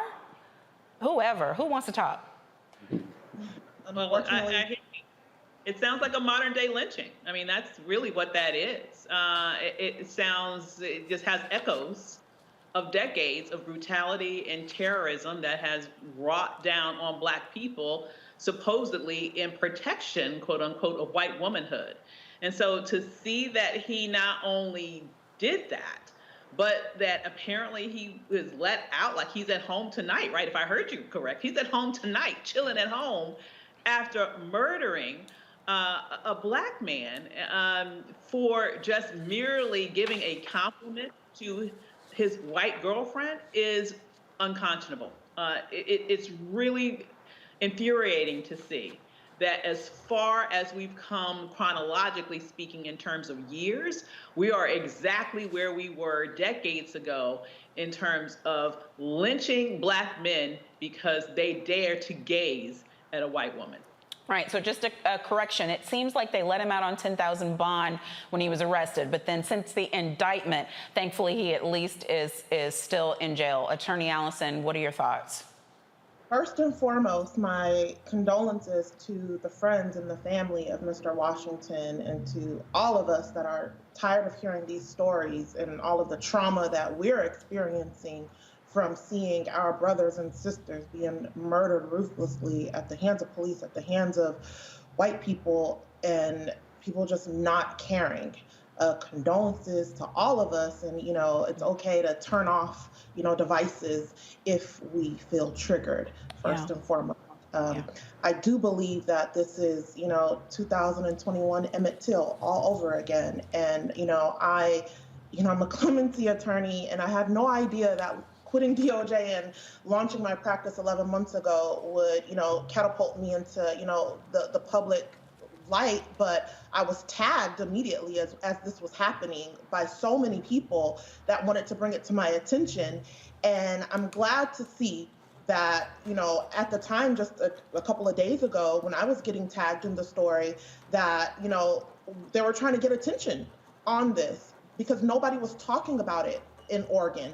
And from my understanding, he allegedly looked or complimented the white girlfriend, and the boyfriend shot him dead in the middle of the bar, and people just looked like, and kept on going about their partying and drinking, and no sense of urgency or compassion or anything. So I'm glad to see that, it takes social media and the push for people to talk about it and bring it to, the limelight and attention for there now to be an indictment where he has been rearrested and being held. But this is disgusting, it's ridiculous, and at some point, some type of change has to happen. And like I said earlier, Monique, I honestly do believe that in order for there to be change, real change, we have to have bipartisan solutions and not the divisiveness. We on the panel understand what we're talking about, you know what I'm saying? Yeah. But we can't go around calling people white supremacists and expect them to come to the table and work with a solution. We got a code switch, right? We've all infiltrated. It's doctors and attorneys on this panel and on this show, right? We've all infiltrated. We've gotten out with the information. So it's our job, our responsibility, our duty to come out to the community and teach them how to play the game so we can make these changes that actually will be viable and stick. It might not feel good, code switching a little bit, but pointing the fingers at these individuals in Oregon, for example, and calling them a white supremacist, that's not going to change anything. We're going to have to use some language that they want to hear, give them some type of incentive, because I honestly feel that's where we are right now as a country. We have to do something in order for everyone to get on the same page, because we're tired. We're tired, Monique. We don't need to see this no more. Right. I agree with you that there definitely needs to be some bipartisanship. I mean, I just think that we have to have something other than white supremacists on the other side in order for it to be bipartisan. And I call them white supremacists because I just think we have to call a thing, or we're not free. My free speech is decoded, and that's why a racist is a racist and a white supremacist is a white supremacist. And maybe there are people, I get criticized by people for going in the rooms the way that I go in, and I know that I'm not soft-spoken, but maybe there are people that can do it even better than I, because I just no. If you're not a white supremacist, I agree with you, Tammy. Don't call them one. But see, the thing about being a white supremacist is that us trying to sit down and have a conversation when your primary tenet is that you are meant to control me, there's a basic kind of non-starter there for me. But that's just me. Dr. Domingo, what are your thoughts? Well, I think that this also reminds me of Trayvon Martin, where we had to fight and go to social media to get Zimmerman arrested again because he was also let out the same night. And it goes to something Dr. Davis was saying earlier. You know, we can't let up. And I think people need to realize that we're not going to let up. We're going to keep fighting. It also reminds me of the fact that we still haven't passed the anti-lynching bill in this country, because this is a case that might be able to qualify for that, as well as the case of Ahmaud Arbery as well, because we're talking about people who are not officers of the law who are enacting these actions. And Mitch McConnell is But why on haven't we record. passed the anti-lynching bill? Forgive me, Dr. Domingo, for interrupting. But why is it, whose filibuster was it? Whose obstructionist tactics was it that kept us? Which one white man kept us from passing the bill and had us in there like standing around with our heads spinning with green pea soup coming out of it because we couldn't even get the most basic thing done without who I guess Tammy wants me to call the fine senator from the state of whatever. Go ahead, Rand Dr. Paul. Domingo. Rand Paul, no doubt. Mm-hmm. And Senator Cory Booker talked about just last week how they might have a workaround as it relates to that. But that's something that we need to keep that public pressure on, because these are our priorities as well. And so I don't know what Schumer and Booker are going to be working on together, but these guys, these Rand Pauls and McConnells of the world, they seem to know the system better than the Democrats do. And I think once we realize, again, they realize he's not an honest broker, I want to see what Senator Booker is going to put forward, because he said there might be a workaround. Or why wasn't this workaround around 6, 7, 8 months ago? You know, this is important to us. The Emmett Till anti-lynching bill, this is important. And there are only going to be more cases like this. And again, we're just talking about the ones that make it to the news. And we know there are more. Come on, doctor. Mars, yes. And the anti-lynching Dr. Avis. level, ever. The thing is, you're exactly right about Rand Paul's the problem. It's not just Rand Paul. I don't trust the Republic. As much as I would like to say, my dear sister, yes, we need bipartisan solutions, we're not going to get bipartisan solutions. How much more proof do we have to see that there is a completely toxic element in our political system that doesn't give a damn about doing anything in a bipartisan way? How many more instances of proof do we need to see of that? We saw this specific tactic, for example, that they plotted around. The Republicans specifically, the night that President Obama was elected, they met in a hotel in Washington, D.C., and came to a political decision. Now, think about the context. This was at the height of the mortgage crisis. People were losing their homes. People were losing their life savings. People were losing their jobs. And you know what they said they would do for the American people? Not a damn thing. Yeah.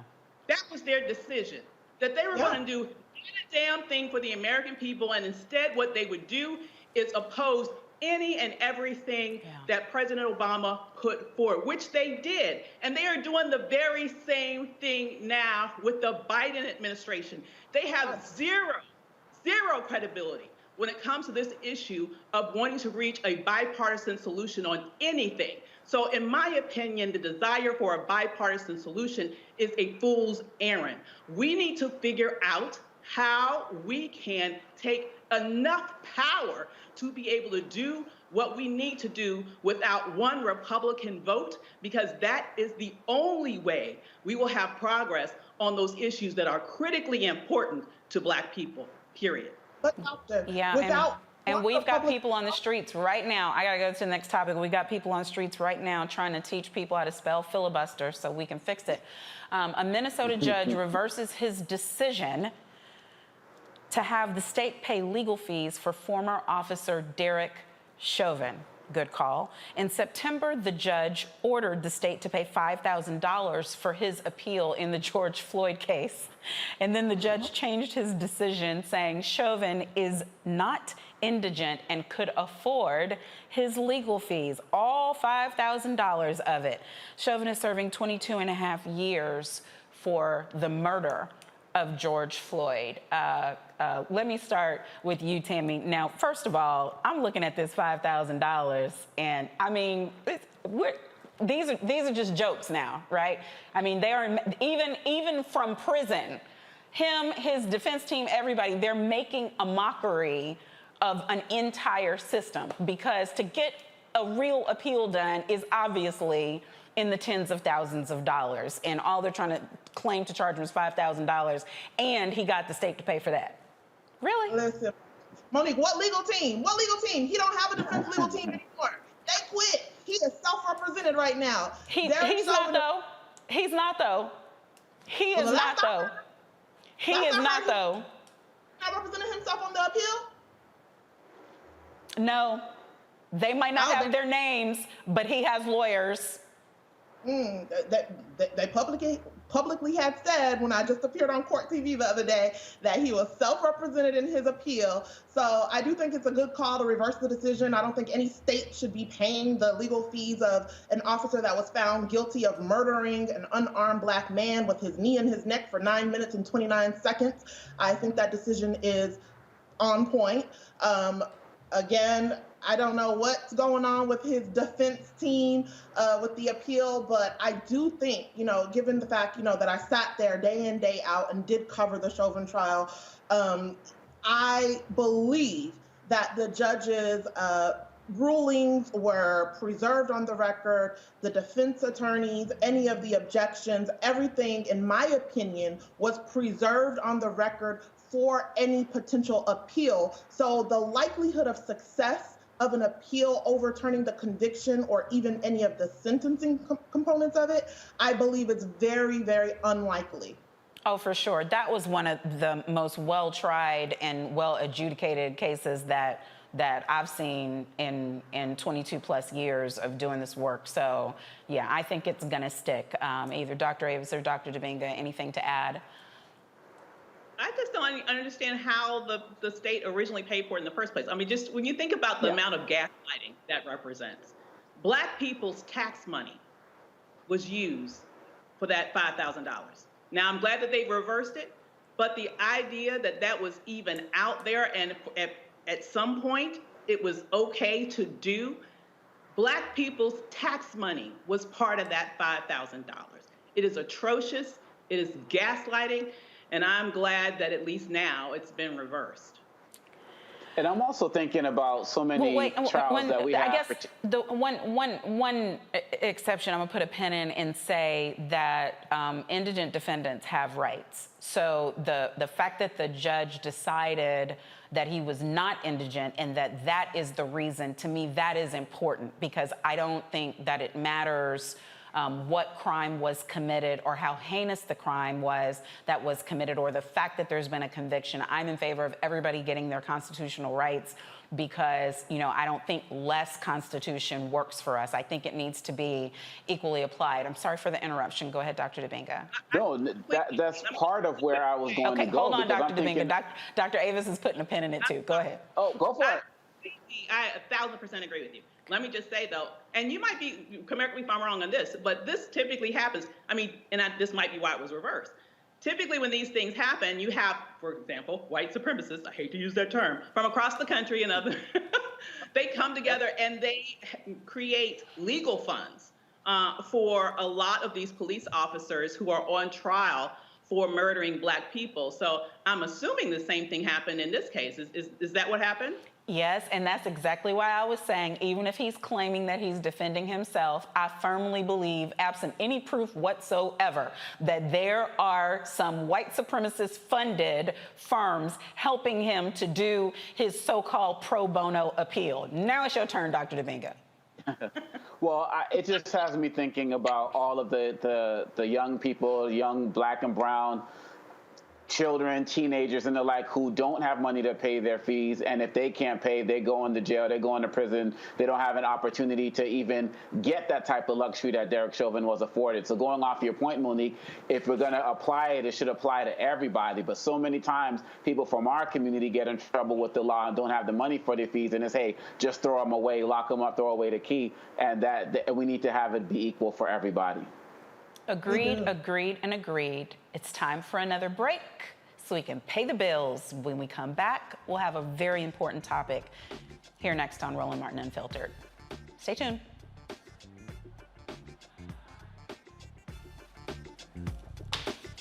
Time to be smart. Roland Martin's doing this every day. Oh, no! punchy. Thank you, Roland Martin, for always giving voice to the issues. Look for Roland Martin in the whirlwind, to quote Marcus Garvey again. The video looks phenomenal, so I'm really excited to see it on my big screen. Support this man, Black Media. He makes sure that our stories are told. See, this difference between Black Star Network and Black-owned media and something like CNN. I got to defer to the brilliance of Dr. Carr and to the brilliance of the Black Star Network. I am rolling with Roland all the way. Honored to be on a show that you own. A black man owns the show. Folks, Black Star Network is here. I'm real revolutionary right now. Roland was amazing on there. Stay black. I love y'all. I can't commend you enough about this platform that you've created for us to be able to share who we are, what we're doing in the world, and the impact that we're having. Let's be smart. Bring your eyeballs home. You can't be Black-owned media and be scared. You dig?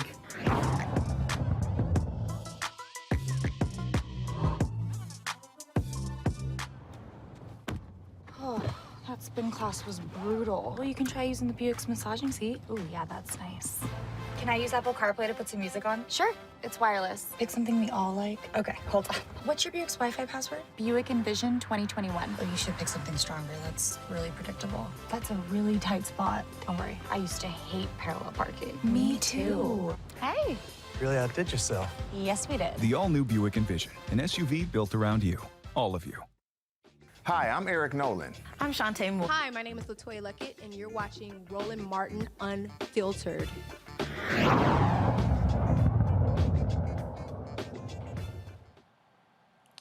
It's Breast Cancer Awareness Month. According to the CDC, 255,000 breast cancer cases are diagnosed in women and around 2,300 in men each year. Those numbers tell us that breast cancer is the leading cause of cancer-related deaths among women. There is a 1 in 8 chance that a woman will develop breast cancer. Breast cancer has the highest mortality rate of any cancer in women between 20 and 59. African American women have a 31% breast cancer mortality rate. That's the highest of any racial or ethnic group. Breast cancer incidence is higher among African American women younger than 45. Younger African American women are more likely to present with the triple negative of breast cancer, the more aggressive kind of breast cancer that associates with higher mortality rates. The triple negative breast cancer is diagnosed more often in American women of African descent. The American Cancer Society says women should have the option to start screening every year between the ages of 40 and 44. Women 45 plus should be screened every 2 years and continue on as long as they are in good health. Now, I want to start there with the option on screening and frequency of screening. And I'll go to the two women on my panel first. No offense, Dr. Dibinga. Avis, Okay.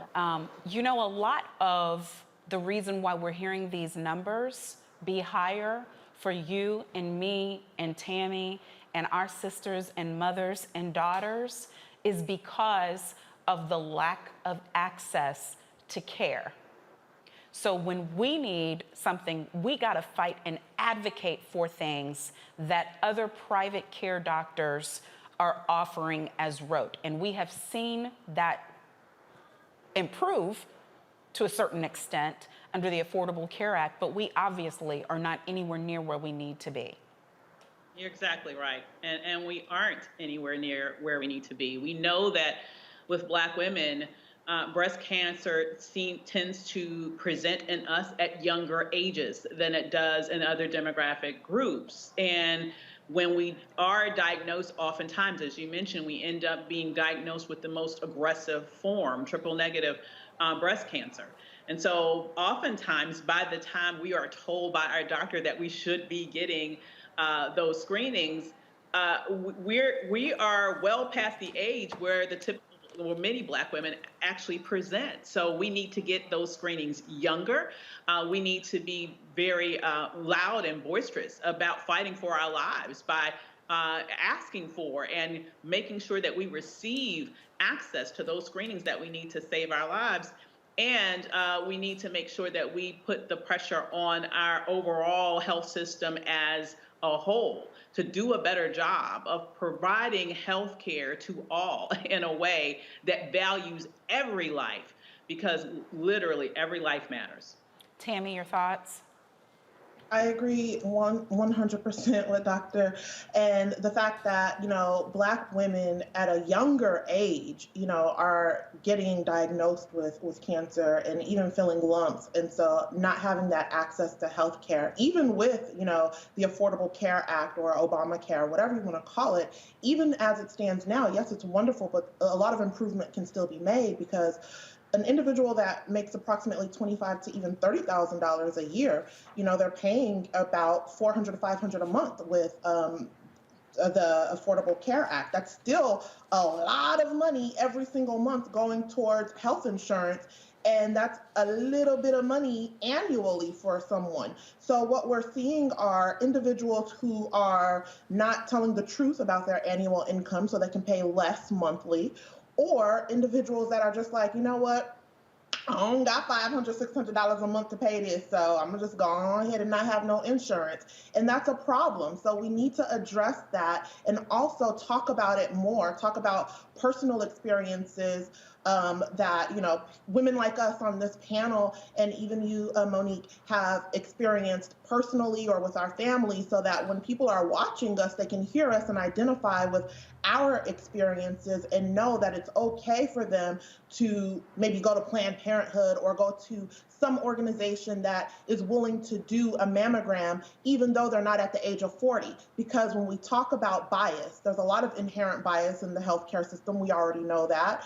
And me personally, I'm 39, and I've had several mammograms over, the past 15 years, because I got to-go bitties and lumps. So I had to push and ask questions to get a mammogram, but that I'm fighting primary care doctors, and I had that good government insurance to do that, right?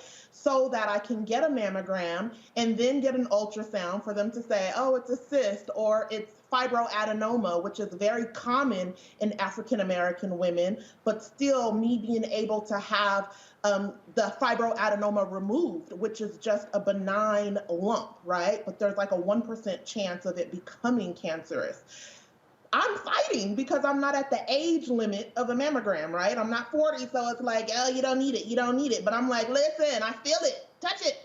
Give me your hand, right? I have to do all of that just to get the mammogram that then results in the ultrasound, that then resulted in the ultrasound guided biopsy, that then resulted in the removal of just the fibroadenoma. So if we're not talking about it, people aren't hearing about this to know that there is a problem. So thank you for even bringing this up. And y'all know I'm an open book. I don't care. I'll be telling all my business, but hopefully somebody hears it and is inspired and, gets help, and we can save some lives. Right, no, and I appreciate your transparency even in sharing that. You are so right that the stories have to be told. And the thing that just terrifies me and saddens me about that is here you are having to fight in that manner, and you're a trained advocate. You're a person with a great degree of education. What would happen with our sisters who don't have the words, who don't have the advocacy skills, who don't have the education, who didn't have even the training in terms of hygiene and regular checkups and all of the things that they need? And the other thing I want to throw in here, Dr. Zabinga, is not just that that men need to get checked too. They do, because it is found in men, certainly not to the extent of women, but it is found in men also. But also just the fact that even if you've got the best health care, you need family support. And I would just love it if I could put you on the spot for all the brothers out there to do the best they can in any way they can. If you can give some guidance on how they can support the women they love and their families. Well, first of all, I really commend everything that you all are saying tonight. And the first thing that brothers got to do is we got to listen to y'all. Period, bottom line. You know, we have to listen. Everything that we've talked about tonight, whether we're talking about politics, whether we're talking about this right now, this thing about listening to Black women, it's real. And for something that doesn't affect us to nearly the level that it affects you all, we have to be the advocates for each other. Because the other challenge is when you all get into the hospitals, we also got issues of doctors not listening to you all. Whether we're talking about breast cancer, whether we're talking about pregnancy and Black women getting less epidurals. I remember the situation with Serena Williams, and she was talking about, like, she was clotting in the hospital for a particular condition, and she had to tell the doctors, this is what you need to do. So all around, we need to listen to Black women. And for Black men, raising Black young girls, we need to encourage them to make sure that when they're going in, to ask the proper questions, and we need to teach them how to do that. Black men, we don't know better about Black women's health than Black women. Period, bottom line. And if we want to be better than these cats in Texas and all of these other guys, we need to step aside and understand that our sisters know what they're talking about, and we need to support them at any juncture. And for brothers who are in these conversations amongst ourselves, when we're downplaying these types of conversations, we need to step up and check ourselves around each other first before we even coming back to our sisters as well, because I've been engaged in those conversations as well. And in those things, when we see these things happening and we don't speak up, we are part of the problem as well and not part of the solution. And it has to stop. Well, it's going to be, thankfully, Breast Cancer Awareness Month all month. And I know it's not the last time that it will be discussed on this program. It's amazing to me that in this country, you can systemically tear apart the fabric of families for a racial demographic and then expect for them to be able to get family history from the families they no longer know how to reach. So early detection is important. If you don't know mama's history or daddy's history, it's almost impossible. And that's why someone like my sister Tammy at 39 needs to get what she's supposed to get, whether she knows her history or not. If we present with something, believe us. Okay, that's my soapbox for the night. Well, maybe my second one.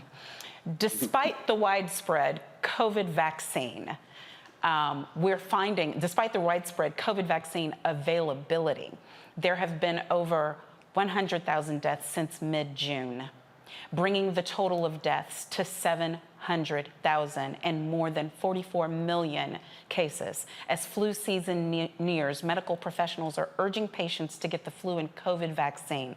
The flu attaches to 295,000 people in the United States.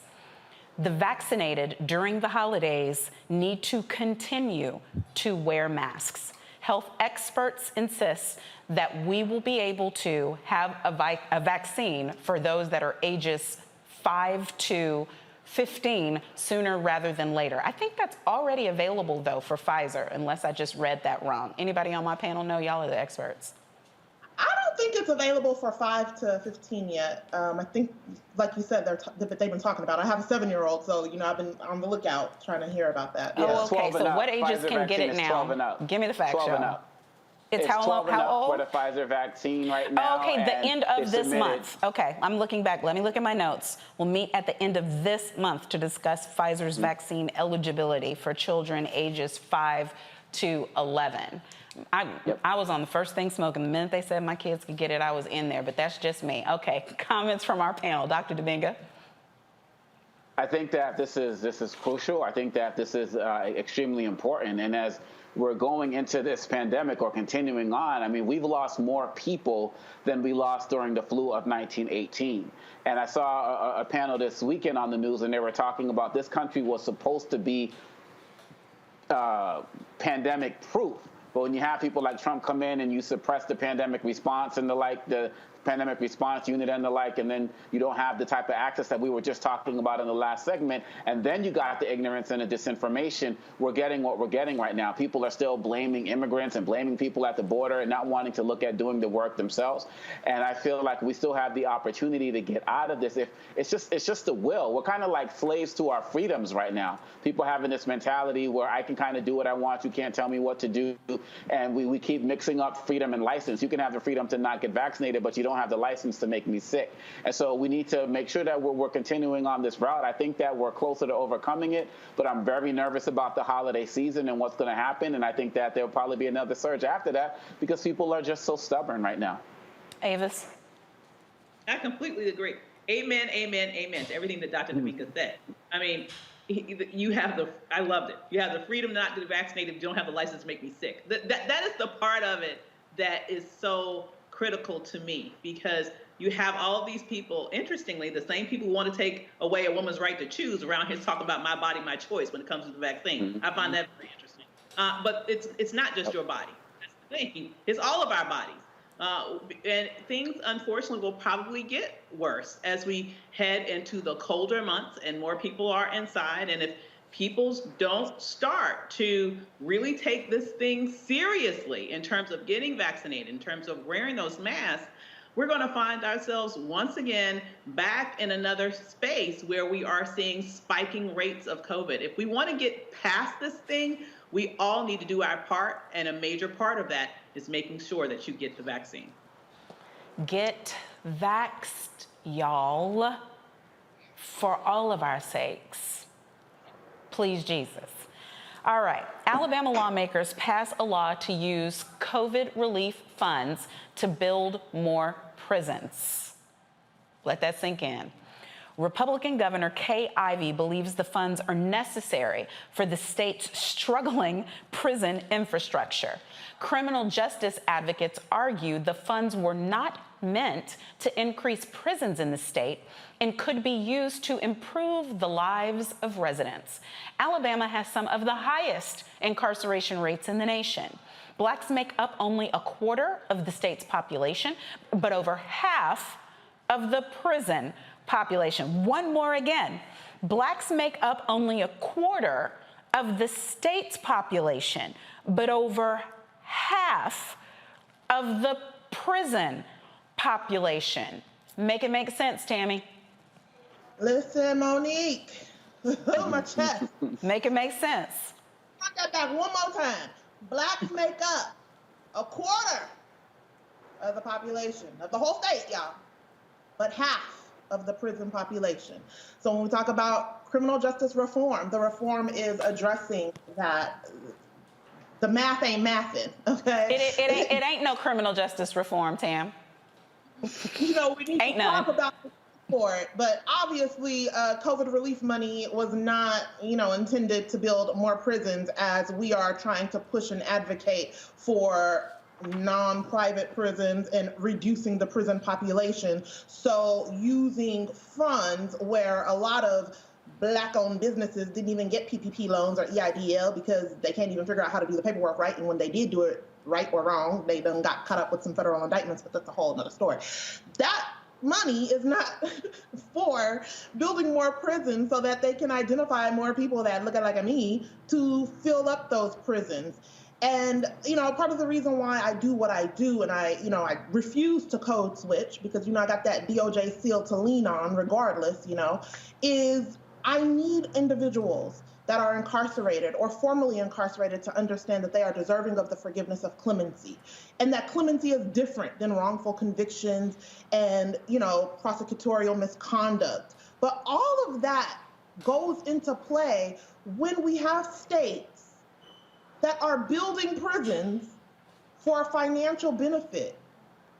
It's a problem on a wider scale, and I just don't want to talk too much. Like, shut me up if you need to, but it's too much. It's too much. Right. No, I mean, and it's pay to play for sure. But I mean, Avis, they said they were doing things to make their residents more comfortable. Apparently, the residents they're talking about is the ones in prison. What they're doing is they are using Black bodies as a monetization method to get white people jobs in Alabama. Period. Yeah. I mean, it's an employment system, it's income generation, it's a tax, it's slave labor, you name it. Prisons are the business. Prisons are big. Prisons are big. Hold on, Tam. What'd you say, Dr. Avis? No, that's my point exactly. Prisons are a big business. When you look at a poor state like Alabama, what they are, and you have the statistics that you just laid out. 25% of the population is Black. Over 50% of those in prisons are Black. Those Black bodies are being policed by whom? I tell you that it's not being policed by over 50% Black people. I can tell you that. No. So it is. It's being used.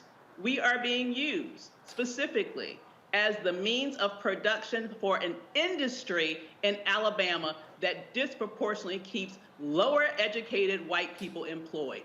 That's what that's for. And that's what that COVID money has been used to do, to keep uneducated white people with jobs in Alabama. Yeah, can't disagree at all. 15 seconds, Dr. Dibinga, and then we're going to a break. Let's just also add the fact that these prisons are going to be built in these rural populations, which are going to be used to add to the census count so that these rural communities can get more money that are not going to go towards those prisoners. So it's a hustle all around. And if people really want to talk about this, that money should be taken back because it's being misappropriated. And I thought that was illegal to do. Yeah, it's supposed to be. Gotta go to a break. We'll be back. Roland Martin Unfiltered. Stay tuned.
Betty is saving big holiday shopping at Amazon. So now, she's free to become Bear Hug Betty.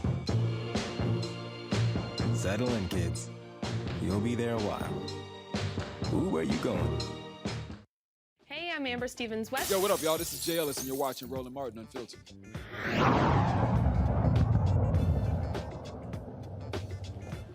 Howard University and Netflix are making it easier for some students to attend college. HU, a scholarship worth $5.4 million honoring the late Chadwick Boseman, will help incoming College of Fine Arts students with a 4-year scholarship to cover the total cost of university tuition. In a statement, the school's president spoke about the importance of the scholarship. The statement reads, "It is with immense pleasure and deep gratitude that we announce the creation of an endowed scholarship in honor of alumnus Chadwick Boseman, whose life and contributions to the arts continue to inspire. This scholarship embodies Chadwick's love for Howard, his passion for storytelling, and his willingness to support future generations of Howard students. I am thankful for the continuous support and partnership of Chadwick's wife, Mrs. Simone Ledward Boseman, and to Netflix for this important gift." Last month, the university renamed the School of Fine Arts after the late actor. HU, you know, which somebody on my panel would say if there was any bison among us. Y'all go ahead. Okay. What you got to say, Dr. Dibinga? And you can't say nothing but good stuff. You can't say nothing but good stuff. There's not enough time to express how much love I have for Chadwick Boseman. Gone too soon, and we're the same age, and I'm so ecstatic from what I'm seeing Howard do to continue to uplift his legacy, and of course Netflix joining as well. And it's just beautiful. It's just beautiful to see. It's just getting emotional just seeing more stories about how people are honoring him, because he's a brother who should just never be forgotten. Tammy. I think it's amazing, spending over a decade in the DC area. You know, I've met a lot of wonderful graduates of HU, and I think specifically having this scholarship for students that are in the fine arts.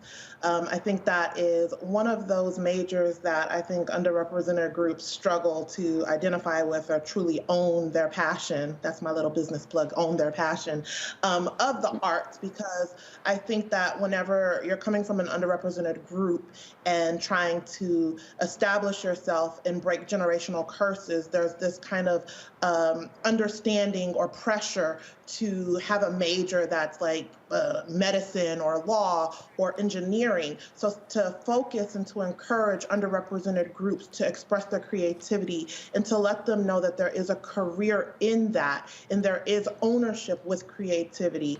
And the fact that it's fine arts, I think not only is it going to benefit those current students, but it's going to encourage other underrepresented groups to seek out majors in the fine arts and know that it's okay to have a career in something that's different than law or a doctor or an engineer. And I think that, you know, Chadwick Boseman has demonstrated that, and his legacy will continue on by hopefully encouraging a lot of people. Amen to that. Dr. Avis, close us out on this.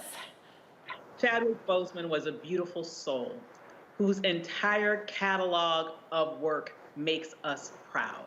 And so I am just thrilled to see that he has been honored in this way. I am thrilled for Howard and the students that will benefit from this so that we can keep that memory alive, and beyond that, keep the legacy of creating work and creating art that makes us proud continue to live on for generations. It's beautiful.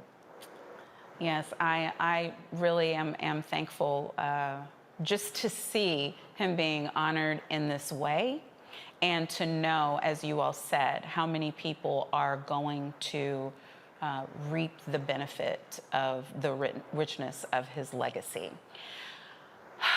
I think we made it, y'all. We're not there yet. We have a quick break because all the bills have to be paid, or as the old church folks would say, before we can ask, all hearts and minds are clear. All hearts and minds are clear. We're going to take one more quick break, and then we'll be there. It's time to be smart. When we control our institutions, we win. This is the most important news show on television of any racial background. Y'all put $2, $3, $4, $5, $10, $15, $20, $30 on this and keep this going. What you've done, Roland, since this crisis came out in full bloom. Anybody watching this, tell your friends, go back and look at the last 2 weeks, especially of Roland Martin Unfiltered. I mean, hell, go back and look at the last 2 days. You've had sitting United States senators today, Klobuchar and Harris. Whatever you have that you can bring to Roland Martin Unfiltered to support it, please do, because this information may literally save your life. Watch Roland Martin Unfiltered daily at 6 p.m. Eastern on YouTube, Facebook, or Periscope, or go to RolandMartinUnfiltered.com.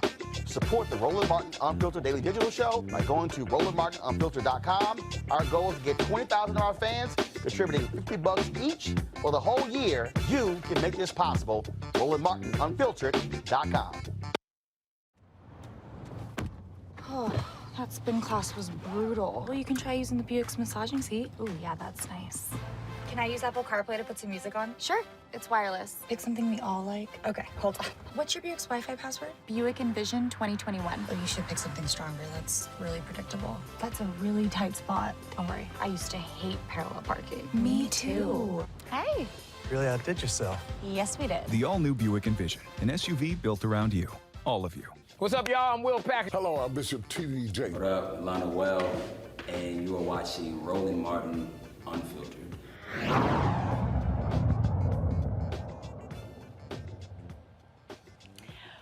We made it. Thanks for joining us here on Roland Martin Unfiltered, streaming on the Black Star Network. Special big thanks to tonight's panel, Dr. Avis Jones-DeWeaver, Dr. Omekongo Dibinga, and attorney Tammy Ellison, ESQ. You guys were phenomenal. Thank you for carrying a sister over the finish line. I love y'all. If you haven't done it yet, download the Black Star Network on all of your devices. You can download on iPhone, Apple TV, Android TV, Roku, Fire TV, Xbox One, Smart TV. Whatever y'all got, download now. Have you downloaded yet? You should be using your phone, downloading right now. If you would like to support us so we can continue bringing you the stories that matter to us, you can support Roland Martin Unfiltered and Black Star Network. Cash App, cash.app/$RM Unfiltered. PayPal, it's paypal.me/R Martin Unfiltered. Venmo, venmo.com/RM Unfiltered. Zelle, Roland@RolandSMartin.com. And all of the places that we stream, go, support. Guys, you know you're not gonna get these stories anyplace else. You know you're not. It's only gonna be here. And you know who's gonna be here tomorrow? Roland Martin, as unfiltered as ever, or more so. He will be back with the show. Take care. I will be out of commission. He will be live from Los Angeles. I'm Monique Presley. It's been fun to be with you today. Have a great night. I won't say holla, but maybe the panel will. Holla! I said it was such an honor. Roland Martin's doing this every day. Oh, no punches! Thank you, Roland Martin, for always giving voice to the issues. Look for Roland Martin in the whirlwind, to quote Marcus Garvey again. The video looks phenomenal, so I'm really excited to see it on my big screen. Support this man, Black media. He makes sure that our stories are told. See, this difference between Black Star Network and Black-owned media and something like CNN. I got to defer to the brilliance of Dr. Carr and to the brilliance of the Black Star Network. I am rolling with Roland all the way. Honored to be on a show that you own. A black man owns the show. Folks, Black Star Network is here. I'm real revolutionary right now. Roland was amazing on there. Stay black. I love y'all. I can't commend you enough about this platform that you've created for us to be able to share who we are, what we're doing in the world, and the impact that we're having. Let's be smart. Bring your eyeballs home. You can't be Black-owned media and be scared. You dig?